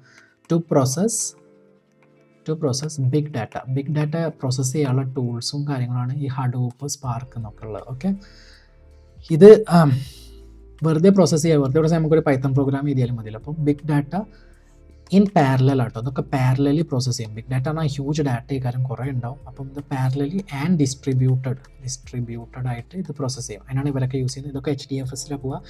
HDFS എന്താണെന്ന് ഞാൻ പറഞ്ഞാൽ ജാവ ബേസ്ഡ് ആണ്, Java based file system protocol ആട്ടോ, ഫയൽ സിസ്റ്റം ആണ്. ഇത് ഫോൾട്ട് ടോളറൻ്റ് ആണ്, അതായത് എന്തെങ്കിലും ഫോൾട്ടും കാര്യങ്ങളൊക്കെ പറ്റി കഴിഞ്ഞാൽ സെൽഫായിട്ട് അത് റിക്കവർ ആവും, എന്നിട്ട് ഡാറ്റ ഒന്നും ലോസ് ആവാതെ അത് പ്രോസസ്സ് ചെയ്യും. അപ്പോൾ അതാണ് മാപ്പ് റെഡ്യൂസ്. ബിഗ് ഡാറ്റ പഠിക്കുന്നവരൊക്കെ അല്ലെങ്കിൽ ബിഗ് ഡാറ്റ സയൻസ് ഒക്കെ പഠിക്കുന്നവർ എന്തായാലും കവർ ചെയ്യുന്നതാണ്. അപ്പം നിങ്ങളെ പ്രൊഡക്റ്റ് അല്ലെങ്കിൽ സിസ്റ്റം ഡിസൈൻ ചെയ്യുന്നത് ഇതിന് റിലേറ്റഡ് ആയിട്ടുള്ള കാര്യങ്ങളിൽ മാപ്പ് റെഡ്യൂസ് ഇമ്പോർട്ടൻ്റ് ആയിട്ടുള്ളൊരു പോയിൻ്റാണ്. ഓക്കെ, 27ാമത്തെ പോയിന്റ് ഇത് എല്ലാ കമ്പ്യൂട്ടർ സയൻസും അറിയുന്ന എല്ലാവരും അറിയേണ്ട ഒരു സാധനമാണ്. മൾട്ടി ത്രെഡിങ് എന്താണെന്ന് അറിയണം. ഓക്കെ, മൾട്ടി ത്രെഡിങ്, കൺകറൻസി, പിന്നെന്താ ലോക്സ് ഇപ്പം നേരത്തെ ഒപ്റ്റിമിസ്റ്റിക്, പെസിമിസ്റ്റിക് ലോക്സ് എന്നൊക്കെ അല്ല. അതിലും അതുപോലെ തന്നെ കുറേ ലോക്ക് സിസ്റ്റംസ് ഉണ്ട്. ലോക്സിന് ഓരോ ആൽഗോരിതം, ഓരോ റീസൺസ് ഉണ്ട്. അപ്പോൾ അതെന്താണെന്ന് മനസ്സിലാക്കിയിരിക്കുക. സിങ്ക്രോണൈസേഷൻ, അപ്പം സിങ്ക്രോണൈസേഷൻ മെത്തേഡ്സ് ഉണ്ട്, സിങ്ക് മെത്തേഡ്സും അസിങ്ക് മെത്തേഡ്സും ഉണ്ട്. അപ്പോൾ അതെന്താണെന്ന് അറിഞ്ഞിരിക്കുക, സിങ്ക്രോണൈസേഷൻ. ഓക്കെ, അപ്പോൾ ഇതൊക്കെ എന്താണെന്ന് നോക്കുക. മൾട്ടി ത്രെഡിങ് അതുപോലെ കൺകറൻസി, ഈ രണ്ടും ഭയങ്കര ഇമ്പോർട്ടൻ്റ് ആണ്. ഇപ്പം പൈത്തണിലൊക്കെ ആണെങ്കിൽ, പൈത്തണൊക്കെ അറിയുന്നവർക്കാണെങ്കിൽ ഈ ക്വസ്റ്റ്യൻ കമ്പൽസറി ആയിട്ട് ഇൻ്റർവ്യൂവിൽ വരുന്ന സാധനമാണ്. പൈത്തണിൽ മൾട്ടി ത്രെഡിങ്ങും പാരലൽ പ്രോഗ്രാമിംഗ് ഉണ്ടോയെന്ന്. കൺകറൻസി ആണ് പാരലൽ പ്രോഗ്രാമിംഗ് ആണ്. ഓക്കെ, പാരലൽ പ്രോസസ്സിങ്, കൺകറൻസി അല്ലെങ്കിൽ പാരലൽ പ്രോസസ്സിംഗ് എന്ന് പറയും. ഓക്കെ, ഇതൊക്കെ ഉണ്ടോ? അപ്പോൾ ഇതൊക്കെ നോക്കുക. ചില പ്രോഗ്രാമിംഗ് ലാംഗ്വേജ് മൾട്ടി ത്രെഡിംഗ് ആണ് സപ്പോർട്ട് ചെയ്യുക, ചിലത് പാരലൽ പ്രോസസ്സിംഗ് ആണ്, ചിലത് രണ്ടും സപ്പോർട്ട് ചെയ്യും. അതേപോലെ ലോഗ്സ്, ഡാറ്റാബേസിൻ്റെ ലോഗ്സിനെ കുറിച്ച്, പിന്നെ ഓരോ ഫംഗ്ഷൻ സിങ്ക്രോണൈസേഷൻ ആൻഡ് അസിങ്ക്രോണൈസേഷൻ അല്ലെങ്കിൽ അസിങ് ഫംഗ്ഷൻ എന്നൊക്കെ പറഞ്ഞിട്ട് സാധനം. അപ്പോൾ ഇതൊക്കെ എന്താണെന്നൊന്ന് റിസർച്ച് ചെയ്യുക, പഠിക്കുക, മനസ്സിലാക്കുക. അടുത്ത പോയിന്റ് 28 ഞാൻ നേരത്തെ പറഞ്ഞ സാധനമാണ് സൂ കീപ്പർ ആരാണ്? സൂ കീപ്പർ എന്തിനാണ് യൂസ് ചെയ്യുന്നത്? സൂ കീപ്പർ യൂസ് ചെയ്യുന്നത് നമ്മൾ ഡാറ്റാബേസ് ഡിസ്ട്രിബ്യൂട്ടഡും ഷാർഡിങ് ഒക്കെ ചെയ്തിട്ട് ഇങ്ങനെ നമ്മൾ സ്കെയിൽ ചെയ്യുന്ന സമയത്ത് ആ ഡാറ്റാബേസിലേക്ക് ആരൊക്കെ എന്തൊക്കെ പോകണമെന്ന് നോക്കാവുന്ന ഒരാളാണ് സൂ കീപ്പർ. ഇത് ഞാനൊരാളായിട്ടാണ് കാണുന്നത്. ഇയാളെ പണി എന്താ? വരുന്ന എല്ലാ ഡാറ്റാബേസ് റിക്വസ്റ്റും അപ്രോപ്രിയേറ്റ് ആയിട്ടുള്ള കറക്റ്റ് ആയിട്ടുള്ള ഡാറ്റാബേസിൻ്റെ നോട്ടിലേക്ക് അയച്ചു കൊടുക്കുക. ഓക്കെ, സൂ കീപ്പർ മിക്കവാറും ഒരു ഡാറ്റാബേസിന് അല്ലെങ്കിൽ ഒരു സൂ കീപ്പറാണ് ഉണ്ടാവുക, അല്ലെങ്കിൽ ഒരു പ്രോഗ്രാമിൻ്റെ DB കൺട്രോൾ ചെയ്യുന്നതിന് ഒരു സൂ കീപ്പർ ഉണ്ടാവുക. ഓക്കെ, നമ്മൾ ഡാറ്റാബേസ് ഒക്കെ ഡിസ്ട്രിബ്യൂട്ട് ചെയ്ത് മാസ്റ്റർ സ്ലേവ് ആർക്കിടെക്ചറിലൊക്കെ ഇടുകയാണെങ്കിൽ ഇപ്പം DB1 പിന്നെ ഇതാണ് മാസ്റ്റർ എന്നുണ്ടെങ്കിൽ അതിന് കുറേ സബ്ബായിട്ടുള്ള DB2 DB3 എന്നൊക്കെ ഉണ്ടെങ്കിൽ ഇതിലൊക്കെ ആരൊക്കെ എന്തൊക്കെ പോകണം എന്നൊക്കെ ഉള്ളത് ഡിസൈഡ് ചെയ്യുന്ന ആളാണ് നമ്മൾ സൂ കീപ്പർ. ഓക്കെ, അപ്പം സൂ കീപ്പർ എന്താണെന്ന് മനസ്സിലായെന്ന് വിചാരിക്കുന്നു.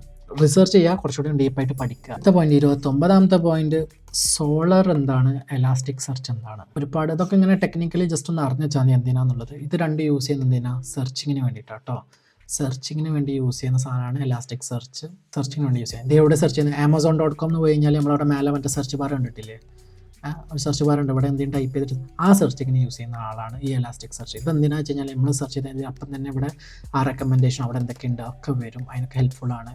അപ്പം അങ്ങനെ വലിയ ഇപ്പോൾ കോൺടാക്റ്റ്, ഫോണിലെ കോൺടാക്റ്റ് ഒക്കെ സെർച്ച് ചെയ്യുമ്പോൾ, ഫോണിലെ കോൺടാക്റ്റ് ചെറിയൊരു എക്സാമ്പിളാണ്, പക്ഷേ അങ്ങനെ വലിയൊരു സാധനം ഉണ്ടെന്നുണ്ടെങ്കിൽ ആ സെർച്ചിനൊക്കെ യൂസ് ചെയ്യുന്നതാണ്. ഓക്കെ, അപ്പോൾ എലാസ്റ്റിക് സെർച്ചൊക്കെ ഫ്രീ ആണ്. നിങ്ങൾക്ക് പ്രോഡക്റ്റ് എന്തെങ്കിലും ഒരു പ്രൊജക്റ്റൊക്കെ ചെയ്യുമ്പോൾ അതിലൊക്കെ എപ്പോഴും യൂസ് ചെയ്യാൻ പറ്റുന്ന ഒരു ലൈബ്രറി കൂടിയാണ് എലാസ്റ്റിക് സെർച്ച്. അപ്പം സെർച്ചിങ്ങിന് യൂസ് ചെയ്യുന്ന സാധനമാണ് എലാസ്റ്റിക് സെർച്ച്. ഓക്കെ, അടുത്ത പോയിന്റ് 30ാമത്തെ, ബ്ലോബ് സ്റ്റോർ. ബ്ലോബ് സ്റ്റോറും നമ്മൾ മിക്ക എന്താ പറയുക സിസ്റ്റം ഡിസൈനിൽ യൂസ് ചെയ്യുന്ന ഒരു സാധനമാണ്. അതിൻ്റെ ഒരു എക്സാമ്പിളാണ് AWSൻ്റെ S3 സ്റ്റോറേജ്. ഒക്കെ, ബ്ലോബ് സ്റ്റോറിന് ഒന്നുമല്ല, നമുക്ക് ലാർജ് ഫയൽസ് അല്ലെങ്കിൽ സ്റ്റാറ്റിക് ആയിട്ടുള്ള സാധനങ്ങൾ ഉണ്ടാവില്ലേ, സ്റ്റാറ്റിക് ആയിട്ടുള്ള ഫയൽസ്, ഡോക്യുമെൻറ്റ്സ് അല്ലെങ്കിൽ ഡാറ്റ, ഇമേജ്, വീഡിയോസ്, ഇതൊക്കെ സ്റ്റോർ ചെയ്യാനുള്ളൊരു സ്റ്റോറേജ് ബക്കറ്റാണ് ബ്ലോബ് സ്റ്റോറേജ് ബക്കറ്റ്. ഓക്കെ, ഇതിന് ഏറ്റവും നല്ല എക്സാമ്പിൾ S3 തന്നെയാണ്. S3യിലാണ് എല്ലാം ഉണ്ട്. അപ്പോൾ നെറ്റ്ഫ്ലിക്സിൻ്റെ സീരീസ്, മൂവീസൊക്കെ സ്റ്റോർ ചെയ്തിട്ടുള്ളത് AWS S3യിലാണ്. ഓക്കെ, അപ്പോൾ ആ ഫിലിമും കാര്യമൊന്നും ചേഞ്ച് ആവാനോ ട്രാൻസാക്ഷൻ, ഡാറ്റാബേസ് ക്വറീസ് ഒന്നും നടക്കാൻ പോകുന്നില്ല. അപ്പം അവിടെയുണ്ട്. അപ്പം ഡാറ്റാബേസിലൊക്കെ ഇത് എങ്ങനെ സ്റ്റോർ ചെയ്ത് കഴിഞ്ഞാൽ, ഇപ്പോൾ ഡാറ്റാബേസിൽ നോക്കിയാൽ ഞങ്ങളിപ്പോൾ ടേബിൾ എടുക്കുക, ആ ടേബിളിൽ ഇപ്പം ഇവിടെ മൂവി നെയിം ഉണ്ടെങ്കിൽ ആ മൂവി നെയിം പറഞ്ഞിട്ട് ഇവിടെ ലിങ്ക് ഉണ്ടാവുക, ഒരു ലിങ്ക്. അപ്പോൾ ആ ലിങ്ക് പോയിട്ട് ആ ലിങ്ക് എന്തിനാ AWS S3ൻ്റെ ലിങ്ക് ആയിക്കാരം. അപ്പോൾ നമുക്ക് വരില്ല ആ ലിങ്കാണ്, പക്ഷേ നമ്മൾ നേരെ AWS S3ലേക്ക് കണക്ട്. ശരിക്കും ടെക്നിക്കലി AWS S3 അല്ല, CDNലേക്ക് കാരണം CDN AWS S3ന്നേക്കാളും സാധനം എടുക്കുന്നത്. ഓക്കെ, ഇനി നമ്മൾ ലാസ്റ്റ് ആയിട്ടുള്ള പോയിൻ്റാണ് ഡിസൈൻ പാറ്റേൺസ്. ഊപ്സ് ഡിസൈൻ, പിന്നെ ഡാറ്റാബേസ് മോഡൽ. അപ്പം ഇതിനെക്കുറിച്ച് പഠിക്കുക. ഡിസൈൻ പാറ്റേൺസിനെ കുറിച്ച് ഞാൻ കൂടുതൽ പോകുന്നില്ല. ഇതിൽ കുറേ കാര്യങ്ങളുണ്ട്, സിംഗിൾട്ടൺ പാറ്റേൺ അല്ലെങ്കിൽ ഫാക്ടറി പാറ്റേൺസ്, അങ്ങനെ കുറേ സാധനങ്ങളുണ്ട്. അത് ഈ അതിനായിട്ടുള്ള സ്പെഷ്യൽ വീഡിയോ വേറെ ചെയ്യേണ്ടി വരും. ഡിസൈൻ പാറ്റേൺസ് എന്തായാലും പഠിച്ചിരിക്കുക. Oops design പഠിച്ചിരിക്കുക. നമ്മളെ ക്ലാസ്, ഫങ്ഷൻസ്, ഇൻഹെറിറ്റൻസ്, പിന്നെന്താ പറയുക, അബ്സ്ട്രാക്ട് ഫങ്ഷൻസ്, കാര്യങ്ങൾ, അങ്ങനെ കുറേ സാധനമുണ്ട്. അപ്പോൾ അതൊക്കെ ഊപ്സ് ഡിസൈനിൽ പഠിക്കുക, എങ്ങനെയാണ് പ്രോപ്പറായിട്ട് ക്ലാസ്, ഫങ്ഷൻസ്, കാര്യങ്ങളൊക്കെ ചെയ്തിട്ടുണ്ട്. അടുത്ത ഡാറ്റാബേസ് പറഞ്ഞാൽ അതുപോലെ തന്നെ എങ്ങനെയൊക്കെയാണ് നമ്മൾ ടേബിൾ ക്രിയേറ്റ് ചെയ്യേണ്ടത്, ടേബിൾ ടു ടേബിൾ റിലേഷൻഷിപ്പ് എങ്ങനെയാണ്, ഫോറിൻ കീ എങ്ങനെ യൂസ് ചെയ്യേണ്ടത്, ഈ കാര്യങ്ങൾ, ഡാറ്റാബേസിൻ്റെ സ്ട്രക്ചർ എന്തായിരിക്കണം, അതിൽ ഏതൊക്കെ കോളം വേണം, ഏതൊക്കെയാണ് പ്രൈമറി കീ ആവേണ്ടത്, ഏതാണ് ഫോറിൻ കീ ആവേണ്ടത്, ഏതൊക്കെയാണ് നമുക്ക് ഡിസ്ട്രിബ്യൂട്ട് ചെയ്യാൻ പറ്റും, ഡാറ്റാബേസ് സ്പ്ലിറ്റ് ചെയ്യുമ്പോൾ എങ്ങനെയാണ് നമ്മൾ ക്രിയേറ്റ് ചെയ്യേണ്ടത്, അപ്പോൾ ആ കാര്യങ്ങളൊക്കെ ഇതിൽ പഠിക്കാം. അപ്പോൾ ഇതും ഒരു വെരി ഇമ്പോർട്ടൻ്റ് ആയിട്ടുള്ള ഒരു ടോപ്പിക്കാണ്. ഓക്കെ, പിന്നെ വീഡിയോ വേണമെങ്കിൽ, ഡിസൈൻ പാറ്റേൺസിൻ്റെ വീഡിയോ ആണെങ്കിൽ ഞാൻ അടുത്ത വേണമെങ്കിൽ ചെയ്യാം. നിങ്ങൾ കമൻറ്റ് ഇട്ട് ചോദിക്കുകയാണെങ്കിൽ മാത്രമേ ചെയ്യുള്ളൂ, അല്ലെങ്കിൽ ഞാൻ ചെയ്യുന്നില്ല. ഈ വീഡിയോ തന്നെ അത്യാവശ്യം നല്ല ലോങ് ആയിട്ടുണ്ട് നിൽക്കാറ്. അപ്പോൾ നിങ്ങൾക്ക് ഈ വീഡിയോ മനസ്സിലായിട്ടെന്ന് വിചാരിക്കുന്നത്. നമ്മളിന്ന് റീക്യാപ്പ് ചെയ്യണമെങ്കിൽ നമ്മളിന്ന് എന്തൊക്കെ പഠിച്ചിട്ടുണ്ട്, നമ്മൾ സിസ്റ്റം ഡിസൈൻ്റെ ABCD എന്താണെന്ന് കവർ ചെയ്തിട്ടുണ്ട് അല്ലേ. അതുപോലെ 7 സ്റ്റെപ്പ് സിസ്റ്റം ഡിസൈൻ അല്ലെങ്കിൽ നിങ്ങളൊരു പ്രൊജക്റ്റ് ചെയ്യുകയാണ്, പ്രൊഡക്റ്റ് ഉണ്ടാക്കുകയാണ്, എന്താണ് അതിൻ്റെ 7 സ്റ്റെപ്പ് പ്രോസസ്സ് എന്താണെന്നുള്ളത് ഞാൻ പറഞ്ഞിട്ടുണ്ട്. അതേപോലെ ഇമ്പോർട്ടൻ്റ് ആയിട്ട് അറിഞ്ഞിരിക്കേണ്ട കുറച്ച് പോയിൻറ്റ്സ് അല്ല, ബേസിക് ആയിട്ടുള്ള സിസ്റ്റം ഡിസൈനിൻ്റെ പോയിൻറ്റ്സ് എന്തൊക്കെയാണ് നിങ്ങൾ കൺസിഡർ ചെയ്യണം, ആലോചിക്കണം എന്നുള്ളത്. പിന്നെ ഇമ്പോർട്ടൻ്റ് ആയിട്ടുള്ള 31 കൺസെപ്റ്റ്സും നമ്മളിപ്പോൾ ഈ വീഡിയോയിൽ പറഞ്ഞിട്ടുണ്ട്. ഓക്കെ, അപ്പോൾ ഈ വീഡിയോ നിങ്ങൾക്ക് എന്നും ഹെൽപ്ഫുൾ ആയിക്കാരം. ഇത് എപ്പോഴും നിങ്ങളൊരു പ്ലേലിസ്റ്റിൽ എവിടെയെങ്കിലും സ്റ്റോർ ചെയ്ത് വെക്കുക, സേവ് ചെയ്ത് വെക്കുക, കമൻറ്റ് ചെയ്യുക, എപ്പം വന്നിട്ട് കാണാം. ഇത് എപ്പോഴും റെലവൻ്റ് ആയിട്ടുള്ളൊരു വീഡിയോ ആയിക്കാരം ഞാൻ വിചാരിക്കുന്നത്. പുതിയ ഫീച്ചറോ ടെക്നോളജി ഒക്കെ വരികയാണെങ്കിലും ഈ പറഞ്ഞ 31 കൺസെപ്റ്റ്സിൻ്റെ അണ്ടറിൽ വരുന്നതായിരിക്കും മിക്കതും ഉണ്ടാവും. അപ്പം നിങ്ങൾക്ക് ഇന്നത്തെ വീഡിയോ ഭയങ്കര ഹെൽപ്ഫുൾ ആയിട്ടുണ്ടെന്ന് വിചാരിക്കുന്നു. കൂടുതൽ ഇതുപോലത്തെ വീഡിയോസിന് നമ്മുടെ ചാനൽ സബ്സ്ക്രൈബ് ചെയ്യാം, നിങ്ങളുടെ തോട്ട്സും കാര്യങ്ങളൊക്കെ കമൻറ്റ് ചെയ്യാം. ഓക്കെ, അപ്പോൾ നമുക്ക് ഇനി അടുത്ത വീഡിയോ കാണുന്നവരും എല്ലാവരും ടേക്ക് കെയർ ആൻഡ് ബൈ.